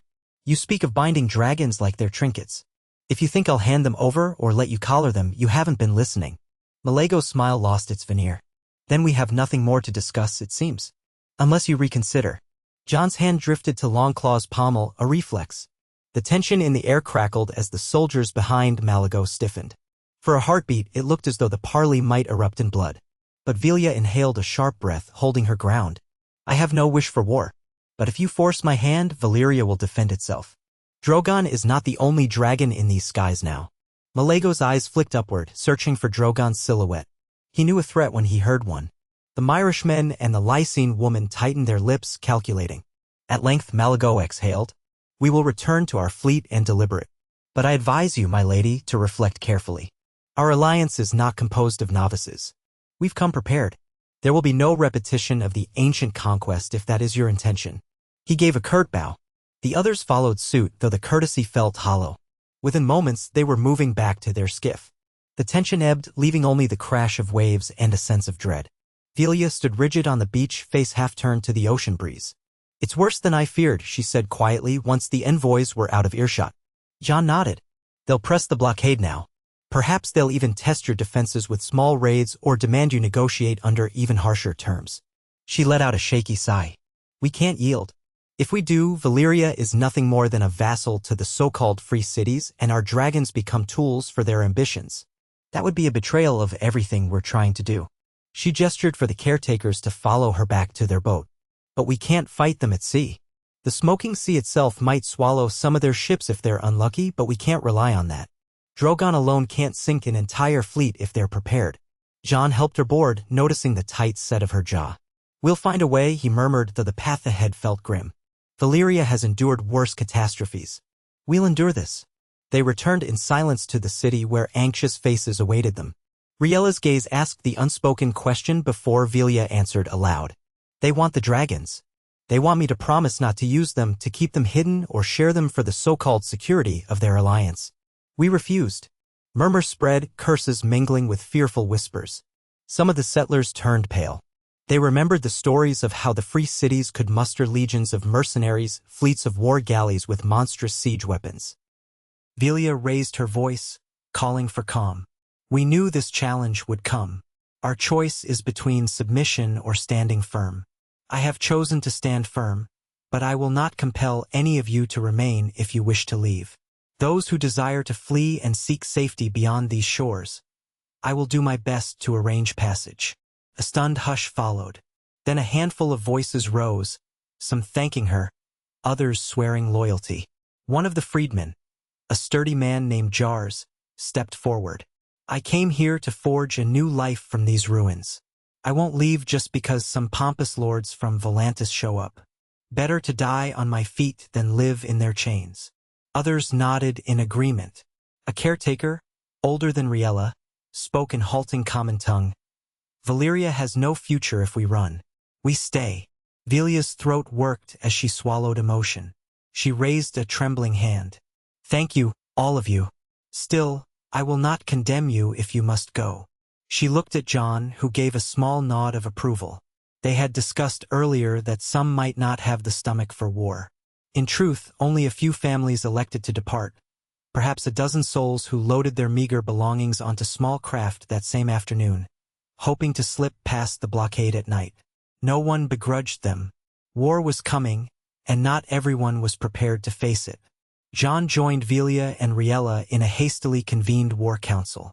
They huddled around an old relief map of the peninsula, carved into a black stone table that had survived partial collapse. Flickering torches lit their faces. Drogon perched on a broken tower outside, occasionally letting out a soft rumble as if he sensed the tension. The hatchlings were locked safely behind wards of carved obsidian, where their caretaker Minders tried to keep them calm. Riella tapped the map with a slender finger. The Allied fleet is here, she said, indicating the main channel that led into Valyria's bay. A direct assault is suicide. We cannot meet them ship to ship. Our best chance is to defend the city. If they try to land, we make them pay at every step. Villia leaned over the map, lines of worry etched on her brow. And if they simply remain offshore, preventing trade or supply ships from reaching us, we're starved out. We've only begun to replant fields. Our stores are not enough for a long siege. Jon frowned, arms folded. We can try to break the blockade with Drogon, but if they have scorpions or ballistae, he'll be vulnerable. The best approach might be a night attack, using the city's jagged spires and shifting coastal rocks to our advantage. But we'd have to move quickly to avoid concentrated fire. Riella glanced at him. You and Drogon have a bond. Do you think he'd attempt such a strike? Jon thought of the dragon's raw power. Yes, but we risk losing him if we're not careful. Still, if we can cause enough chaos, setting a few ships ablaze, weakening their blockade, they might have to retreat or at least spread out. That could open the possibility for supply ships to slip in. He paused, taking in the worried faces around the table. We only get one chance at a surprise attack. If it fails, they'll be on high alert. Villia tapped her lower lip, eyes drifting to the portion of the map that represented the southwestern approach, strewn with partial islets and basalt columns. Perhaps we can rig traps among those rock formations, using the leftover volcanic gases. The caretakers have studied ways to release bursts of flammable vapor. If timed with Drogon's fire, it could create an inferno that engulfs part of the fleet. Riella's eyes brightened with a fierce spark. It's risky, but we've preserved some knowledge of the old ways. There are vents that leak toxic gases, pockets that could be ignited. I'll speak with the caretakers about how to harness that. If we can lure part of the fleet into those waters during a chase, or by feigning weakness, Drogon's flame might do the rest. Jon nodded thoughtfully. It won't destroy all of them, but if we can incinerate enough of their warships, the rest might think twice about continuing the siege. Villia pressed a hand to the table's edge, as if steeling herself. Let's do it. We can't wait for them to tighten the noose. We'll strike first on our terms. In the days that followed, Valyria's defenders worked frantically to prepare. Jon led scouting runs on Drogon's back, flying high above the smoking sea to gauge the fleet size. He counted over 30 warships, 10 from Volantis, half a dozen from Myr, another half-dozen from Lys, and the rest smaller vessels allied to them. Each bristled with armed men, siege weapons, and archers. He noted the presence of at least 3 large ships equipped with scorpions, their massive bolts gleaming in the sun. One ship even bore a rumored Myrish dragon killer, a triple ballista apparatus that could fire volleys of bolts simultaneously. It gave Jon chills to see them bristling below, training their weapons on Drogon whenever he soared into view. He made sure never to linger too long, retreating before they could coordinate a shot. Even so, a few bolts whistled past them, forcing Drogon to bank sharply, letting out a furious roar that caused the ship's decks to scramble with panic. Jon clung to the harness, his heart thumping. One lucky shot could end both him and Drogon. Meanwhile, the caretakers systematically set charges of alchemical substances in the labyrinth of rocks along the southwestern approach. They explained how the vents leaked flammable gas, which could be momentarily contained using ancient Valyrian forging techniques. With the right triggers, a single spark from Drogon might unleash a chain reaction. Riella, knees dusty from kneeling to carve glyphs into the stone, oversaw the delicate operation. She returned each evening exhausted but grimly satisfied. If we do this correctly, she told Villia, the flames will consume any ship foolish enough to enter that stretch of water. All the while, tension among the settlers mounted. Patrols reported sightings of small raiding parties from the blockade attempting to test the coastline, but the broken reefs and swirling mists drove them back. Each skirmish threatened to spark into a full invasion at any moment. Night after night, watchers on the old walls and towers sounded alarms at every flicker of movement. Sleep became scarce, nerves frayed, and the weight of impending conflict pressed heavily on every soul in Valyria. Throughout it all, the young dragons continued to grow, devouring goats, sheep, and fish at a staggering rate. Their wings, once stunted and frail, thickened with muscle. They tested their fledgling flight, hopping from broken pillars and gliding short distances. Their curiosity led them to chase swirling ash motes or nip at each other with small squeals. Villia coaxed them with gentle commands in High Valyrian, forging a nascent bond. But they were still far from battle-ready. One evening, as the city huddled under a slate-gray sky, Jon found Villia alone by the enclosure, stroking the snout of the silver-scaled hatchling who'd grown more attached to her than the others. Soft coos filled the air as the dragon nuzzled closer, heedless of the looming war. Villia smiled sadly. "She's so trusting," she murmured. "She doesn't know the world wants to kill her or use her." Jon stepped closer, resting a hand gently on Villia's shoulder. "We'll protect her. All of them." She turned, gazing at him in the half-light. Strands of her silver-gold hair clung to her cheeks. "There are moments I feel foolishly optimistic, thinking we might succeed in forging a new Valyria. Then I see that fleet, and I remember how the old empire fell, broken by the doom, yes, but also by internal strife and greed." She let her hand rest against the hatchling's warm flank. "We walk a razor's edge, Jon." He watched her, recalling the times he'd felt the same weight of responsibility. "So did Daenerys," he sighed. Quietly, the memory of her bittersweet in his mind. She believed the world could be remade, no matter how many stood against her. In the end, her methods overshadowed her good intentions. Villia's eyes flickered with sympathy. "You still mourn her?" Jon swallowed hard, nodding. "I always will." He took a breath, letting it out slowly. "But I also believe in you. You've shown more caution, more willingness to listen than she did in her final days.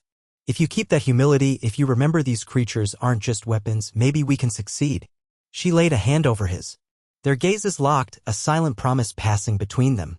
Then she closed her eyes for a moment. "We'll need every scrap of courage tomorrow," she whispered. "I've decided to go with Drogon when we spring our trap on the fleet." Jon's pulse lurched. "That's dangerous. If you ride with me, there's no guarantee." She lifted her chin. "I'm the Queen of Valyria, am I not? I have to show my people I stand with them. And perhaps, if they see me leading the charge, it might give them faith." He recognized the resolve in her voice. "Arguing would do no good.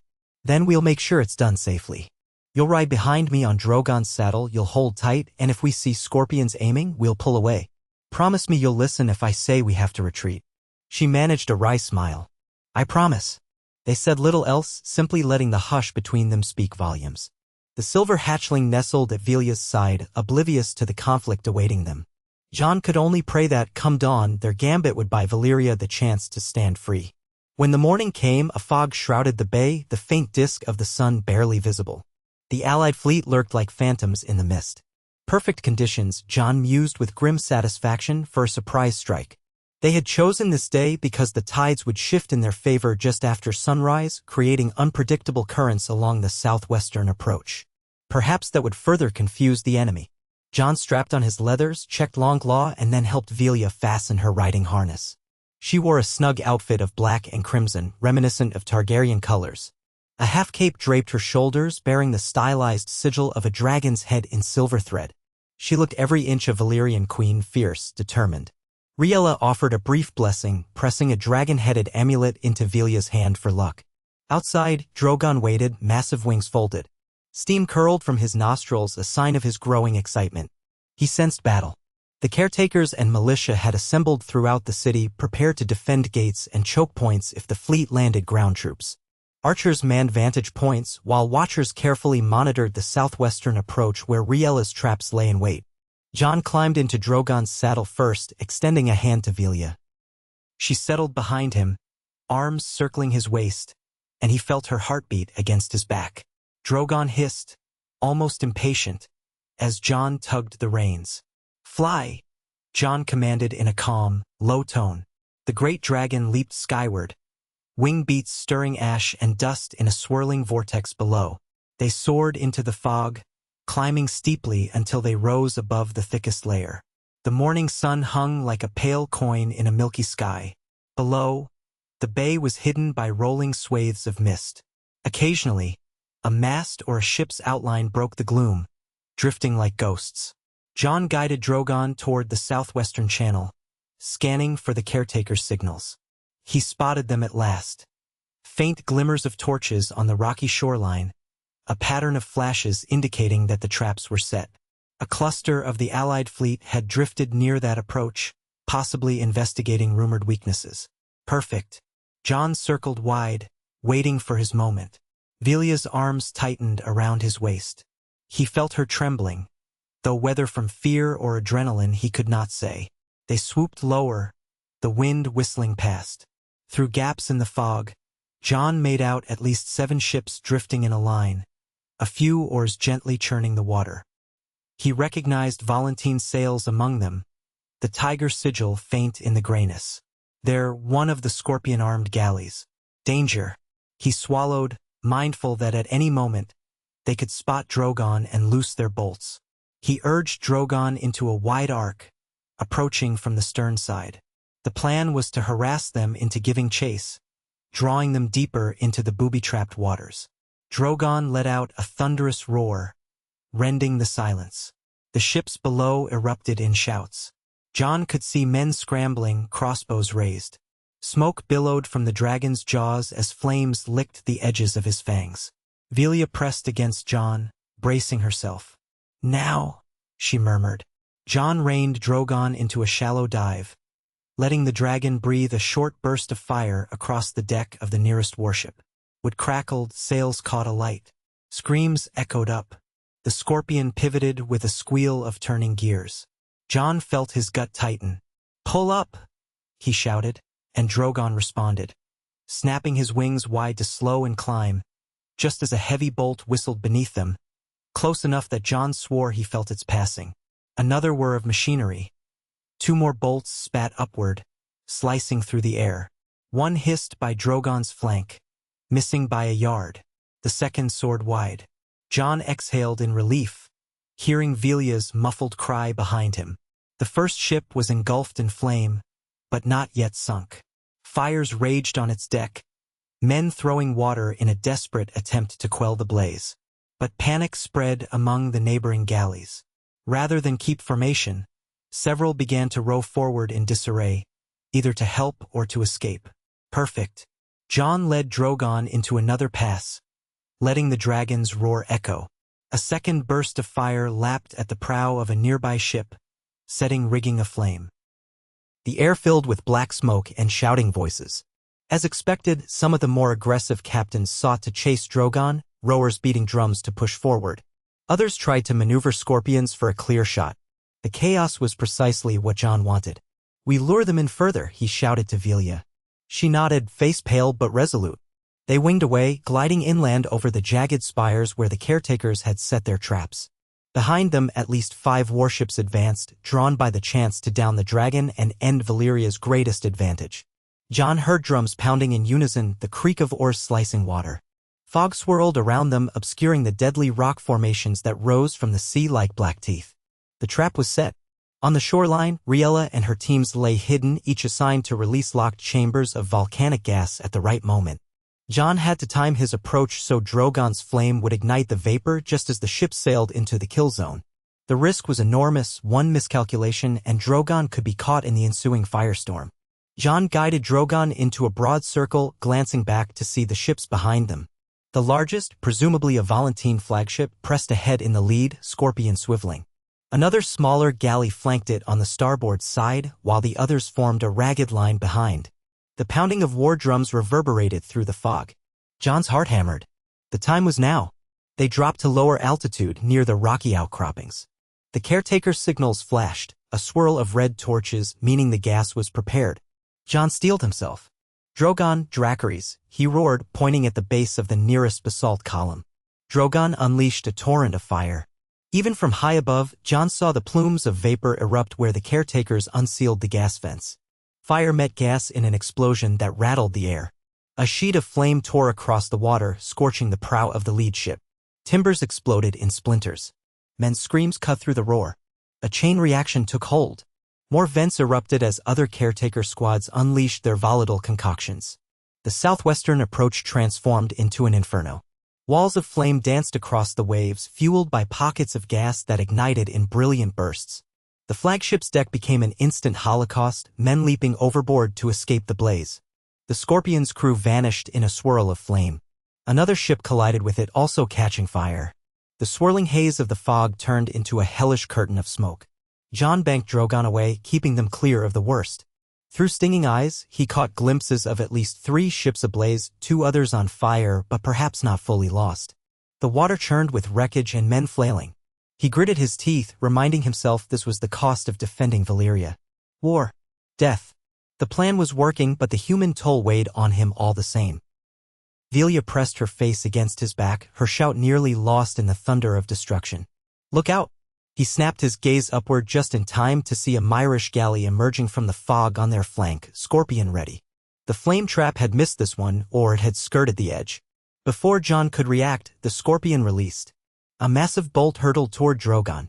Jon tugged the reins, but the bolt sliced through the air with terrifying speed, grazing Drogon's side. Blood spattered. Drogon roared in pain, stumbling mid-flight. "Hold on!" Jon yelled as the dragon faltered, losing altitude. Villia's arms tightened in a white-knuckled grip. Another bolt shot up, Drogon twisted, and it streaked past his neck. The wound on his flank smoked with scorched scales, not a deep puncture but enough to enrage him. Drogon answered with a blast of flame that washed over the Myrish ship. Men howled, diving for cover. Jon smelled charred wood, burning flesh. The Scorpion crew was incinerated, the device itself drooping, half-melted. The galley caught ablaze, drifting helplessly into the swirling inferno left by the vents. Breathing hard, Jon checked Drogon's wound. The dragon still flew, but blood trickled from between scorched scales. Furious, Drogon circled, spitting fire at anything that moved. Villia called softly to him, trying to soothe him. "Sovits, Dragoni," she said in high Valyrian, "be calm, my dragon." Gradually, Drogon responded to her voice, his rage receding enough to keep from senselessly diving into further Scorpion bolts. Jon scanned the burning waters. Wreckage floated everywhere, men clung to debris, and at least 4 ships were entirely consumed. The rest scattered, desperately rowing backward. Plumes of black smoke curled into the sky, stinging Jon's eyes. They had inflicted massive damage on the blockade, far more than the Allied fleet likely expected. Still, pockets of it remained, especially further out in the bay. He glimpsed large silhouettes that had not yet advanced into the kill zone. So be it. They'd spread confusion and forced a retreat. He signaled to Villia. "We've done what we came for. Let's head back before more Scorpions arrive." She nodded, relief warring with horror in her eyes as she surveyed the carnage below. "Yes. Let's go." They turned Drogon toward the city, battered but alive. Behind them, the southwestern approach was an infernal tableau of flame and sinking ships. The caretakers on shore withdrew, having done their part. The Allied fleet was reeling. They would think twice before pushing deeper into Valyrian waters now that they'd tasted the city's defenses. When Drogon landed in the courtyard, a cheer erupted from the militia, caretakers, and settlers. They had watched the distant flames with awe and terror, uncertain if the plan would succeed or if Drogon would return. As soon as Jon and Villia slid off the saddle, Riella rushed forward, her face etched with worry. "Are you hurt?" Villia shook her head, though her cheeks were streaked with soot and tears. Drogon took a glancing hit, but he's still able to fly. She turned to look at the dragon's bleeding flank. "Get the healers." Jon stood stiffly, muscles taut from tension. He removed his gloves, letting them fall to the ground, and rubbed his face. The stench of smoke and blood clung to his clothes. All around, people clamored for details, exclaiming at the scale of the victory. But Jon felt no elation, only a grim relief and the gnawing awareness that they had killed countless men. This was not an abstract victory. It was a first step in a war that might escalate even further. He looked at Villia, who was carefully stroking Drogon's muzzle while the caretakers rushed to treat the wound. Her eyes shone with tears she refused to shed, and she mouthed words under her breath, perhaps a prayer for those lost or a vow to protect her dragons. Jon approached, placing a hand gently on her shoulder. She reached up and clasped his fingers, gratitude and grief mingling in her trembling touch. Riella oversaw the healers, who spread a salve made from volcanic ash and resin across Drogon's injury, carefully aligning any partially dislodged scales. "It's superficial," one caretaker muttered. "He'll recover, though it will sting him for weeks. Best not to make him fight again immediately." Villia nodded. "He deserves rest." She noticed the hush that had fallen over the courtyard. Soldiers and settlers ringed them, waiting for guidance. She drew in a shaking breath, composing herself, and turned to address them. "We have struck a blow against the blockade. We destroyed or crippled several of their warships. The path is not clear yet, but we have shown the free cities we will not be intimidated." She paused, eyes sweeping across the crowd. "I cannot guarantee they won't retaliate, but they will think carefully before invading these shores." A ragged cheer went up, fists pounding spears on shields. Relief mingled with hope. Some wept openly, hugging one another. The caretakers raised a chant in High Valyrian, praising the rebirth of the city, the steadfastness of the Dragon Queen. Still, there was an undercurrent of tension that no cheer could fully dispel. The blockade was damaged, not broken. Malago Minaris and his allies would not slink away without a further challenge. Jon eased himself away from the throng, letting Villia finish rallying the defenders. He found a moment's solitude near a broken column, leaning against the cool stone. The swirl of adrenaline still coursed through him, leaving him both exhausted and jittery. He closed his eyes, remembering the moment that scorpion bolt nearly skewered Drogon's side. The memory quickened his pulse. How fragile victory could be, hinging on a few heartbeats. He heard footsteps and opened his eyes to see Villia approaching, concern etched in her face. "Jon, are you all right?" she asked softly. He released a breath. "Yes. Just reliving it." She nodded, stepping close. "Me too. I've never seen battle at sea, never seen men burn like that. It was horrific, even if necessary." He placed a hand over hers. "You did what had to be done." She swallowed, then looked up into his eyes. "Thank you for keeping me safe up there. I know it was foolish to fly into danger, but I had to see it for myself to understand the weight of what we're doing." He managed a small, sad smile. "You're braver than you know." Her lips pressed into a thin line, then she eased closer, resting her head against his chest. Jon slid an arm around her shoulders, the two of them finding a moment of solace amid the chaos. Around them, the city moved with purposeful energy, readying for whatever the next dawn would bring.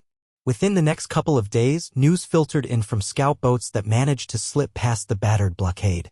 They reported that several Allied warships had retreated to deeper waters for repairs, some limping as best they could. A few had turned back toward Volantis, presumably to gather reinforcements or reevaluate their strategy. Meanwhile, the largest portion of the fleet regrouped further out at sea, maintaining a distant blockade line. While they might not risk another direct incursion, they were still strangling trade and contact. Malago Minaris sent no new envoys, nor did any of the Allied powers. For now, a stalemate took hold. Valyria was not fully besieged, but nor was it free. Each side knew that making a reckless move could be catastrophic. Tension stretched like a drawn bowstring across the bay. In this uneasy lull, Villia and Jon focused on fortifying the city, ensuring that everyone had clear roles. Riella coordinated resources for reinforcing the walls, while caretakers taught the militia how to construct new scorpions based on partial designs recovered from the catacombs. If the Allies tried to land troops on the beaches, they would face a gauntlet of arrows, spears, and possibly more alchemical traps. Still, it weighed heavily on Jon and Villia that they were stuck in a slow war of attrition. Valyria's supplies would eventually run low. It was at this juncture that unexpected hope arrived from a quarter they had not anticipated. One morning, watchers at the towers sounded the horn, 2 short blasts, then a long note, signaling the approach of a vessel under a white flag. Jon and Villia hurried to the vantage point. Through the hazy sunlight, they saw a lone galley flying, not the sigils of Volantis, Myr, or Lys, but a standard that fluttered in the breeze with a golden spear on a field of red. Villia frowned in confusion, but Jon recognized the symbol of House Martell from Dorne. Could it be that the rumors of Valyria had reached Westeros, and Dorne especially? He glanced at Villia. This might be interesting.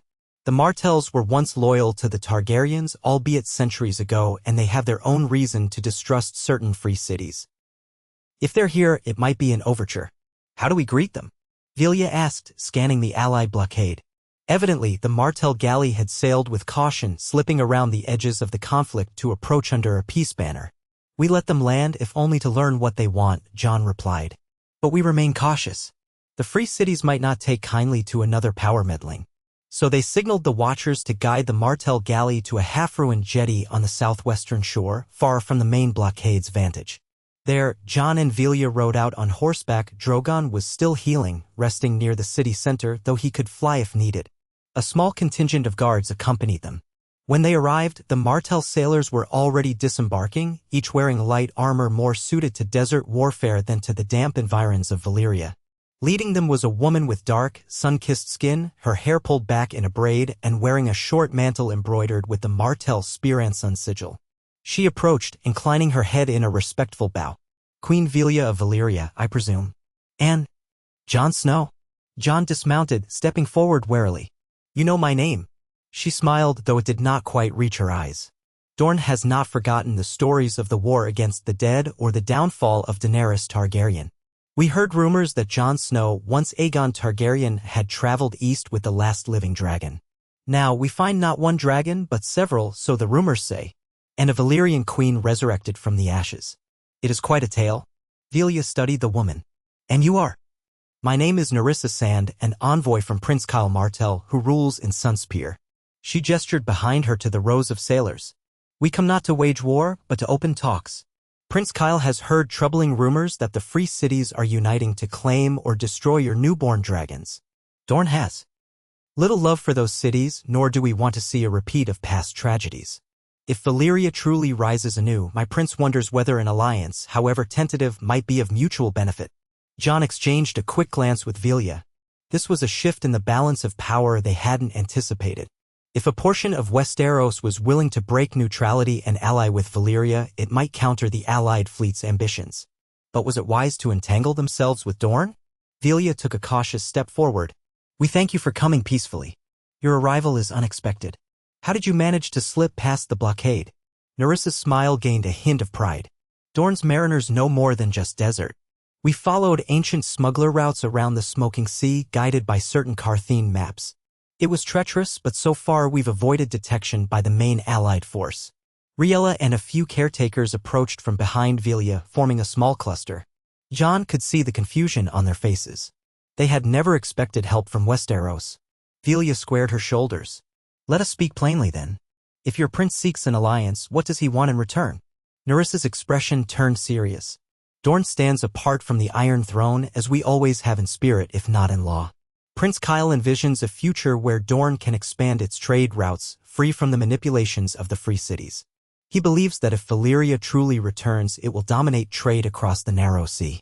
Dorne wishes to be a partner in that enterprise, privileged access to your goods, your forging secrets, your knowledge of dragon glass, perhaps. In exchange, we offer you what we can: gold, skilled lancers, resources from our port at Sunspear.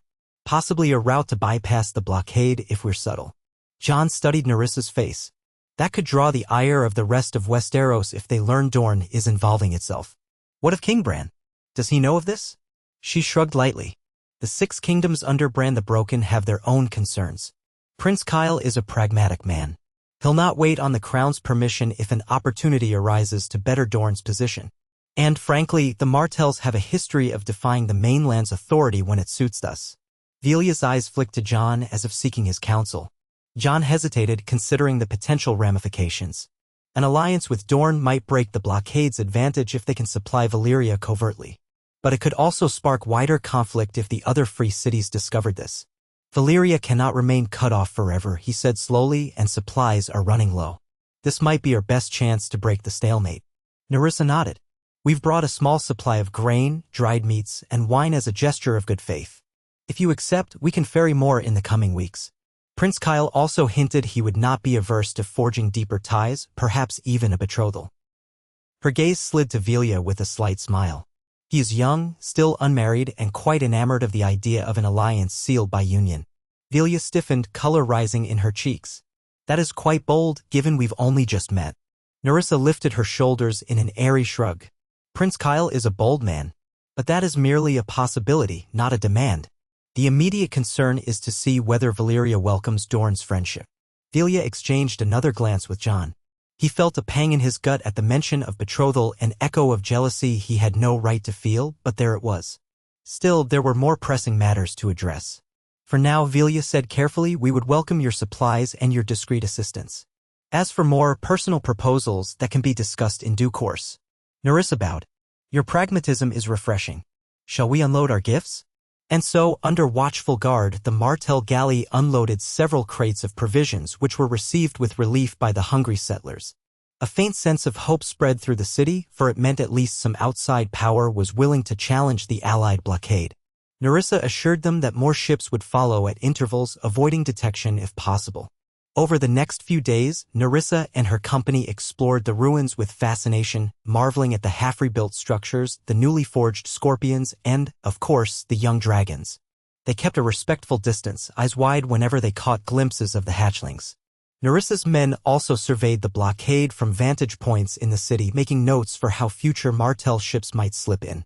We'll have to be cunning, Nerissa observed to Villia and Jon one evening. The free cities won't stand idle if they notice supplies flowing in. But we have ways, smuggler coves, stealthy navigators. We can get enough through to keep you from starving. Jon recognized this as a game of cat and mouse that might last for months. He saw worry still etched on Villia's face. Sustenance and arms were one thing, but the blockade remained. Without a decisive shift, the Allied powers might muster an even larger force. The question was how long they would wait and whether other allies might surface. One night, shortly after Nerissa's arrival, Villia found Jon in the old library building where he'd taken to poring over fragments of Valyrian lore. A single torch flickered against blackened walls. She approached quietly, pausing as she noticed him hunched over a stone table reading by the wavering light. Still at it, she asked softly. He glanced up. Yes. Riella recommended I read these old accounts of how Valyria used to handle diplomatic relations with the Giscari. Half of it is lost or melted, but maybe something remains about forging alliances under duress. She stepped closer, hands folded before her. He could see the tension in her posture. I admire your dedication, but I need your counsel on a more personal matter. Jon set aside the shard of a text he was examining. Of course. Villia sighed, brushing a stray lock of hair behind her ear. Nerissa mentioned that betrothal idea again. She claims Prince Kyle is quite serious. He might send more official envoys soon, pressing the point. Apparently, it's how Dorne secures alliances, they prefer to tie them in blood. Riella seems to think it might be a wise move, forging a permanent bond that guarantees their support. But I'm hesitant. I don't know the man, and part of me balks at the idea of tying Valyria's fate to a Martell I've never met. A spike of relief warred with guilt in Jon's chest. It's your choice, he said carefully, hoping his voice didn't betray him. Marriage is a powerful diplomatic tool. But it can also complicate everything.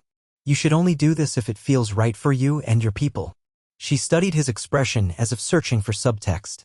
I asked Riella if there were other ways to formalize an alliance. She gave me vague references to old Valyrian rites, pacts sworn with dragon fire, forging shared bloodlines, that sort of thing. But we're in a new world, are we not? Perhaps we can craft our own solutions. Jon nodded. Indeed. You don't have to replicate old ways, especially if you're uncomfortable. She paced a few steps, arms crossing over her chest. I suppose I just needed to speak it aloud to someone who understands. And she paused, turning to face him. I realize I've grown close to you, Jon Snow. Closer than I'd ever imagined. Sometimes it feels like treachery to Daenerys' memory, but I can't deny I feel it.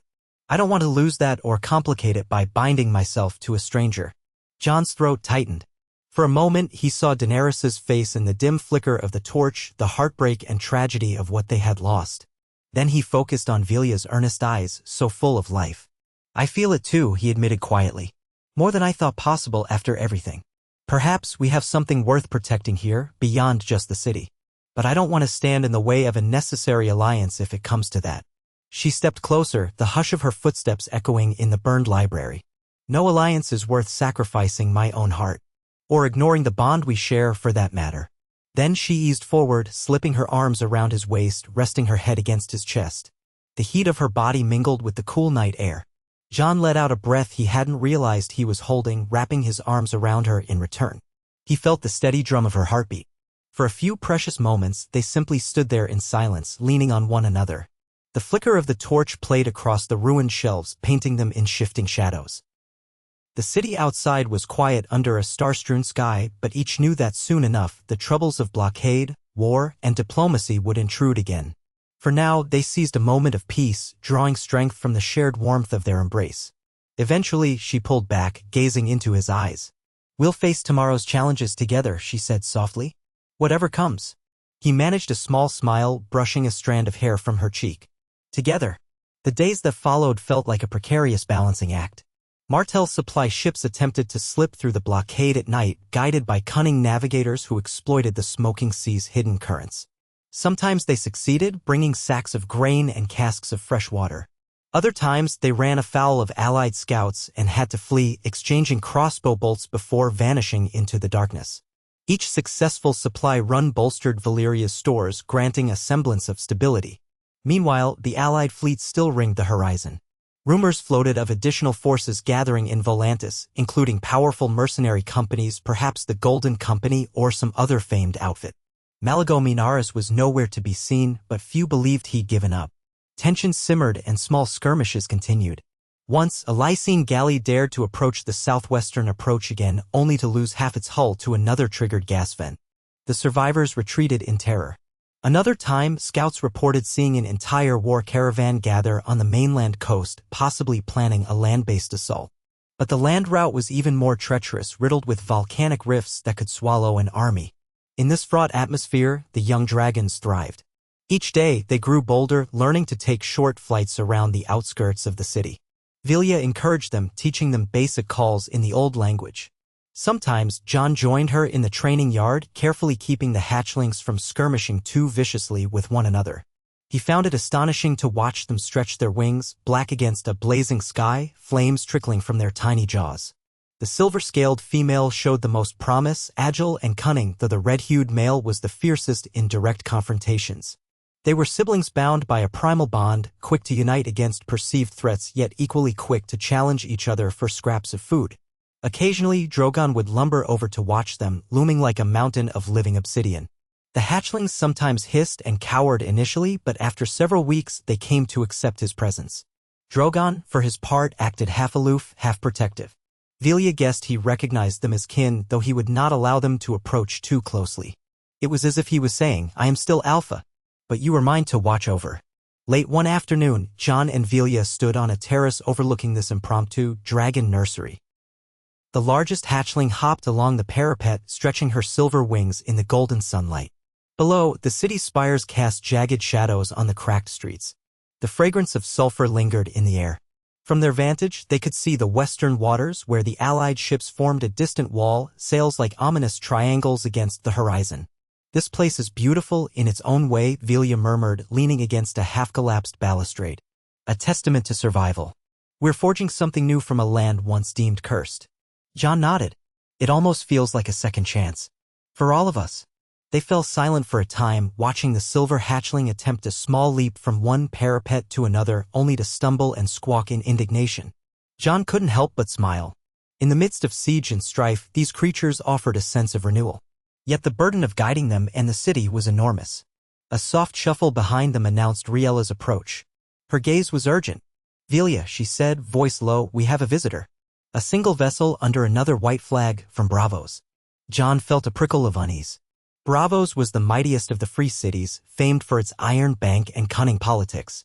They had not yet taken a direct hand in the blockade, but their involvement could change everything.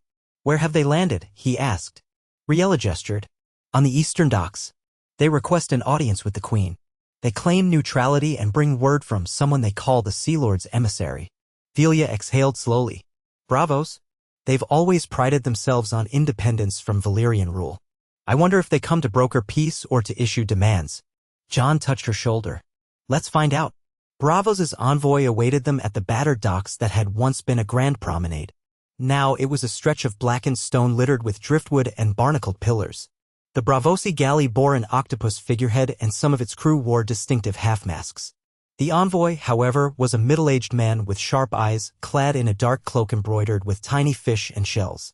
He introduced himself as Quaro Molinero, envoy of the Sea Lord of Braavos. We come in peace, he declared in the common tongue, bowing with a flourish. And with curiosity. Braavos stands apart from the coalition that assails these shores. We do not take part in their blockade, but we do watch the situation with keen interest. Villia, flanked by Jon and her caretakers, inclined her head. You've been watching for quite some time if rumors are correct. Yet only now do you approach us in person. Quaro's lips twitched. We prefer to observe before committing ourselves. The Sea Lord is intrigued by talk of a renewed Valyria replete with dragons and ancient knowledge. We do not fear you, Queen Villia, but neither do we blindly trust your intentions. My purpose here is to ascertain whether Braavos stands to benefit or be threatened by your rebirth. Jon folded his arms. Braavos was founded by slaves who fled Valyrian masters, if I recall the histories correctly. I can understand your caution. Quaro inclined his head in acknowledgement. Indeed, our forebears never forgot the chains of Valyria. Even though the city that once enslaved them perished in the doom, many Braavosi still harbor resentment toward the memory of those times. If you intend to resurrect an empire built on domination, Braavos will oppose you. Villia's gaze hardened. I cannot speak for the sins of an empire that died centuries before I was born. I seek no new slave empire. Indeed, I have no intention of enslaving anyone. My aim is to preserve Valyrian culture, knowledge, and the bond with dragons in a way that does no harm to others unless they threaten us first. Quaro studied her face intently. A noble sentiment, if genuine. And how do you plan to prove this to the Sea Lord and the Iron Bank? They are, after all, quite influential in shaping Braavos' foreign policy. Jon felt a surge of frustration.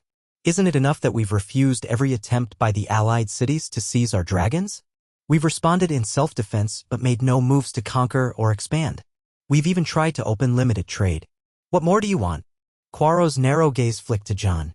We want reassurances that you do not intend to stoke a new war across Essos, that these dragons will not burn 1,000 cities.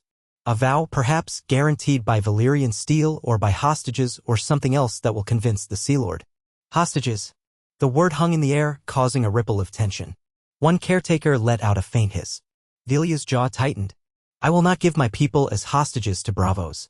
We are no longer slaves. Nor will I place my dragons under lock and key. Perhaps there is another way to earn your trust, one that doesn't reduce my city to subservience. Quaro spread his hands in a placating gesture. Your reaction is understandable. We only know that words can be cheap. Braavos invests in certainty. If you propose an alternative, the Sea Lord may listen. Jon and Villia exchanged a quick glance. This was a chance to break Valyria's isolation, potentially gaining a powerful neutral ally. But Braavos wanted security, guarantees. What if we open our city to Braavosi inspectors or scholars? Villia proposed cautiously. They can see for themselves that we are not forging an army of dragon lords bent on conquest. And in return, perhaps Braavos can intervene to broker an end to the blockade. The Allied fleet has no legitimate claim to starve us out. Quaro's expression turned thoughtful. Braavos does pride itself on fairness and free trade. We loathe blockades that stifle commerce, especially when not sanctioned by any recognized authority. If the Sea Lord were convinced you pose no immediate threat, we might put pressure on Volantis and the others to stand down. Of course, we would require free passage for our envoys here, so they can verify your good faith. And we might expect a certain courtesy in future dealings, such as favorable trade terms. It was still a negotiation brimming with potential pitfalls, but the tone felt markedly different from that of the Allied envoys who demanded submission. Villia inclined her head. I can agree to hosting Braavosi inspectors, on the condition that they come unarmed and respect our sovereignty. We will share enough knowledge for them to see our ways, though not everything. We also expect Braavos to help lift this unjust blockade in return. Quaro smiled. revealing teeth that were slightly stained with wine. An intriguing proposition. I will relay this to the Sea Lord. If he agrees, we shall formalize a treaty. Consider this a tentative start toward peaceful coexistence. Jon let out a silent breath of relief. If Braavos truly decided to side with Valyria's right to exist, it might tip the balance. The Iron Bank had enormous influence, capable of pulling loans or funding privateers to harass Volantis' trade lanes. A wedge between the allied powers could weaken their resolve. Yet Jon also knew Braavos never did anything out of pure altruism. They would expect reciprocal benefits. Still, it was better than unremitting hostility. After the Braavosi left, sailing off with promises to deliver Villia's proposals, the city buzzed with cautious optimism. Riella believed that if Braavos intervened, the allied fleet might crack under the strain. Nerissa from Dorne, too, expressed satisfaction that another power had stepped in. The more of them that bicker among themselves, the less they can unite against you, she observed with a grin. But the blockade did not vanish overnight. The Myrish, Lysine, and remnants of the Volantene forces still lingered, forming a half-circle of menacing sails. Tensions soared anew when fresh rumors spread of mercenary companies marching overland from the east, possibly aiming to strike Valyria by land. Scouts could not confirm the details, but it was plausible. Old Valyria, half-ruined or not, had more than one approach, though the smoking sea deterred most. If the Allied powers found a safe route, they might attempt a pincer attack, ships from the west, troops from the east. Amid these uncertainties, time passed in a charged hush. The city endured, sustained by Dorne's covert shipments. Braavos' final decision lingered in the air, uncertain. Villia redoubled her efforts to bring the young dragons to a stage where they could defend themselves if needed. She developed a training regimen with the caretakers, coaxing them to practice short flights between towers, breath-fire drills upon signal words, and a communal feeding that established her authority over them. Jon observed with a mix of awe and apprehension. Each success brought them closer to the day these hatchlings might be unleashed in true battle, but at what cost to Valyria's dream of a peaceful rebirth? One twilight, as the settlement lit torches along the streets and watchtowers, Jon found himself summoned by Villia to a secluded courtyard near the old palace district. High, half-melted walls surrounded the space, and a cluster of battered statues rose in the center.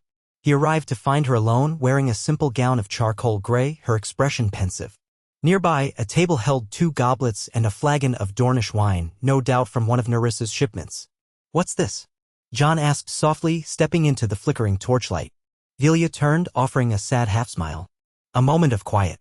"I realized we've been so consumed by war councils and training that we haven't allowed ourselves to pause, even for a breath. I asked Riella to keep watch. We'll have a little time before the next alarm sounds." Jon approached, noting the gentle swirl of the evening breeze, the heady scent of night-blooming flowers that some settlers had planted in a corner. "I suppose we can allow ourselves a reprieve," he said, recalling how often Daenerys would go without rest, as if any pause was a betrayal of her mission. Perhaps there was wisdom in taking a moment to ground oneself. Villia poured wine into both goblets. "A caretaker told me that once Valyrians would gather in courtyards like this at sunset, sharing stories of their day, forging bonds over wine and song. I'd like to think we can reclaim a piece of that tradition." She handed him a goblet. They sipped in silence at first, the wine leaving a tang of spice on Jon's tongue. The torchlight glimmered off Villia's eyes, reflecting her inner turmoil and a flicker of hope. Jon felt the tension in his own shoulders begin to ease, if only a fraction. "I keep thinking about the cost of all this," she said eventually, her voice low. "We've spilled blood. We may spill more. I know it's unavoidable given the threat we face. But I can't help wondering. If we win, will Valyria be so drenched in blood that we become the very thing we're trying not to be?" Jon gently took her free hand.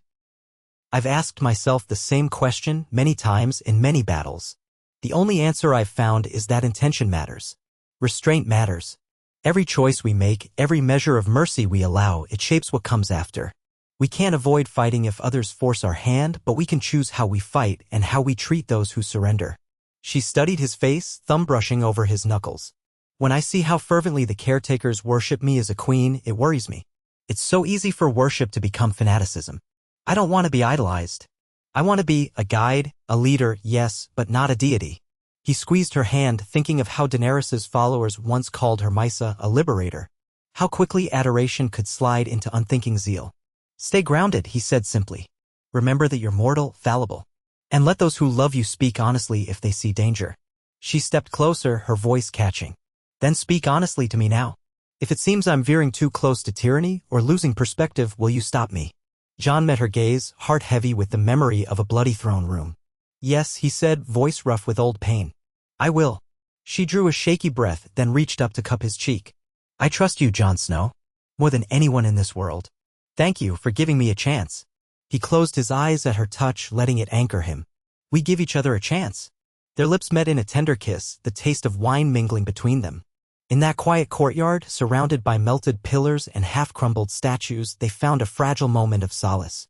The hiss of distant volcanic vents and the murmur of the city's watch formed the backdrop. When they parted, the echo of that warmth lingered in the night air.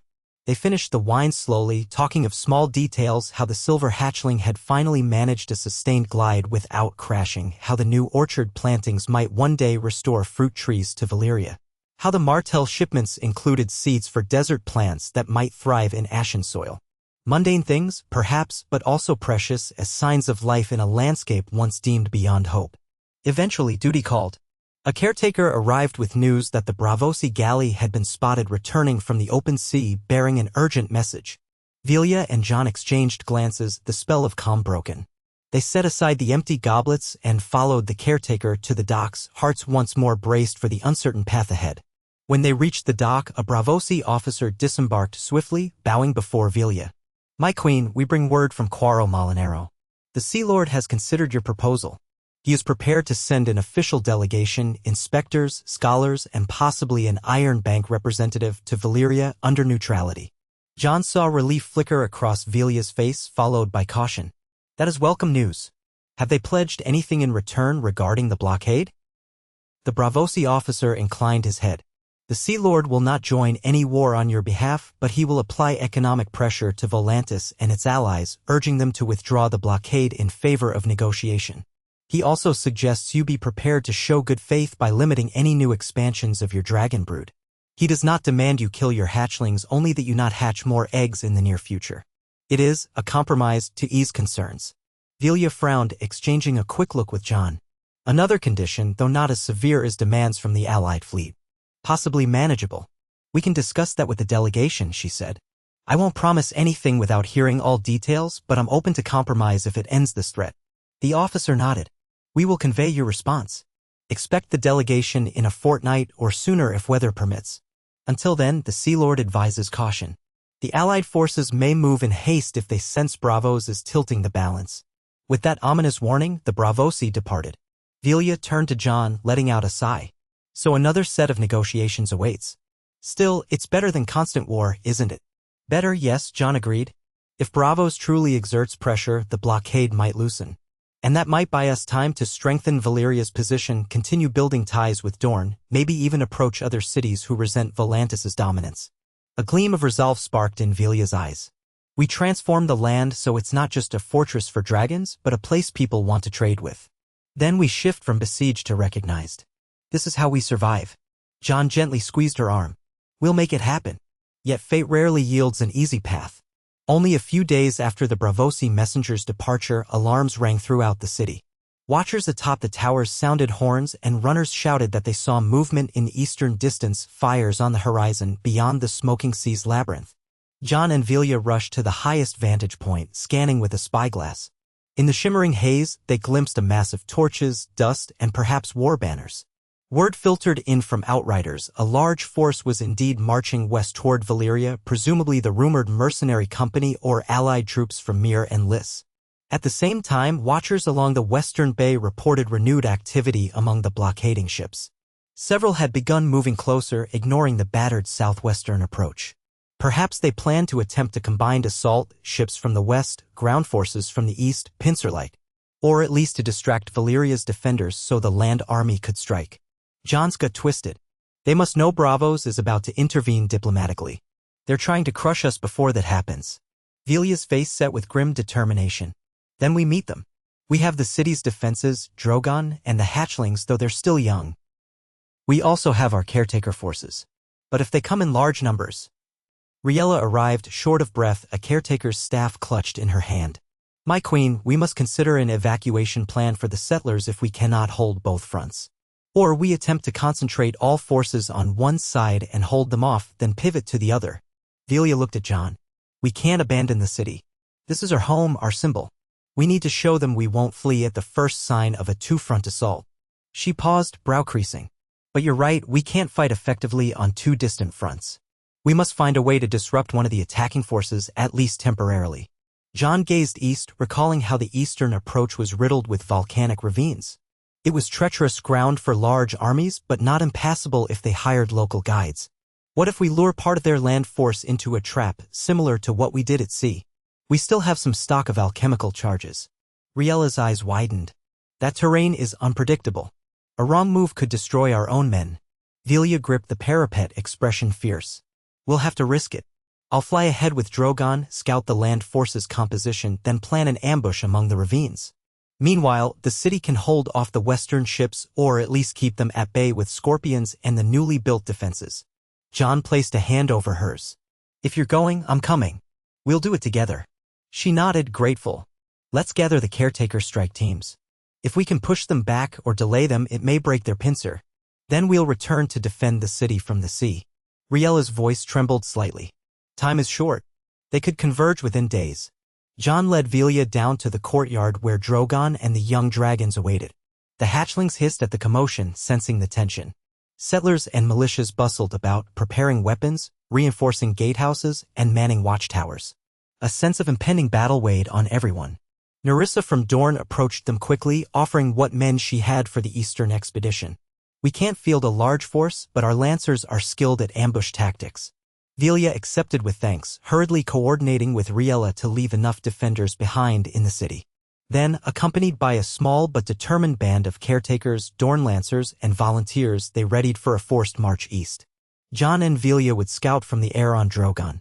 The caretaker squads would carry the alchemical charges, hoping to replicate the devastating effect they'd unleashed at sea. As evening fell, they set out. Drogon took flight, leading the way over the cracked plains and steaming fissures that made up Valyria's eastern environs. The ground below was pitted with craters from the ancient cataclysm, venting sulfurous smoke. The caretaker ground column moved cautiously, guided by tattered maps and spotters who ensured stable footing. Ahead, flickers of torchlight hinted at the approaching mercenary army. The stage for the next deadly confrontation was set. Jon steadied himself in Drogon's saddle, Villia behind him. The wind whipped at their faces, carrying the pungent scent of brimstone. They could see, in the distance, a line of march torches, possibly hundreds, maybe more. The mercenary banners were indistinct, but some bore a golden chalice design, perhaps the Golden Company? Others had a harpy-like sigil reminiscent of the old Giscari tradition. A confederation of Sellswords and Eastern warlords, perhaps. Their objective was clear: seize or raise Valyria before Braavos or Dorne could fully tip the scale. Villia clutched Jon's waist, her voice carrying through the wind. We'll do what we must again. But each time I feel a piece of my soul fraying. Promise me this is the last war we'll have to fight for Valyria. Jon's gaze swept the gloom ahead, taking in the vastness of the threat. I promise, he said, meaning it with all his heart, though he knew promises were fragile in a world like theirs. One last war. Then we build the peace you dreamed of. They flew onward, the night sky stretching overhead like a boundless shroud of stars. Beneath them, the land smoldered with ancient fires. Behind them, the half-rebuilt city glimmered with torchlight and hope. Ahead, the mercenary horde advanced. Once again, the fate of old Valyria rested on the razor's edge of conflict. Yet Jon felt Villia's heartbeat against his back, and in that steady rhythm he found the will to face whatever storm came next.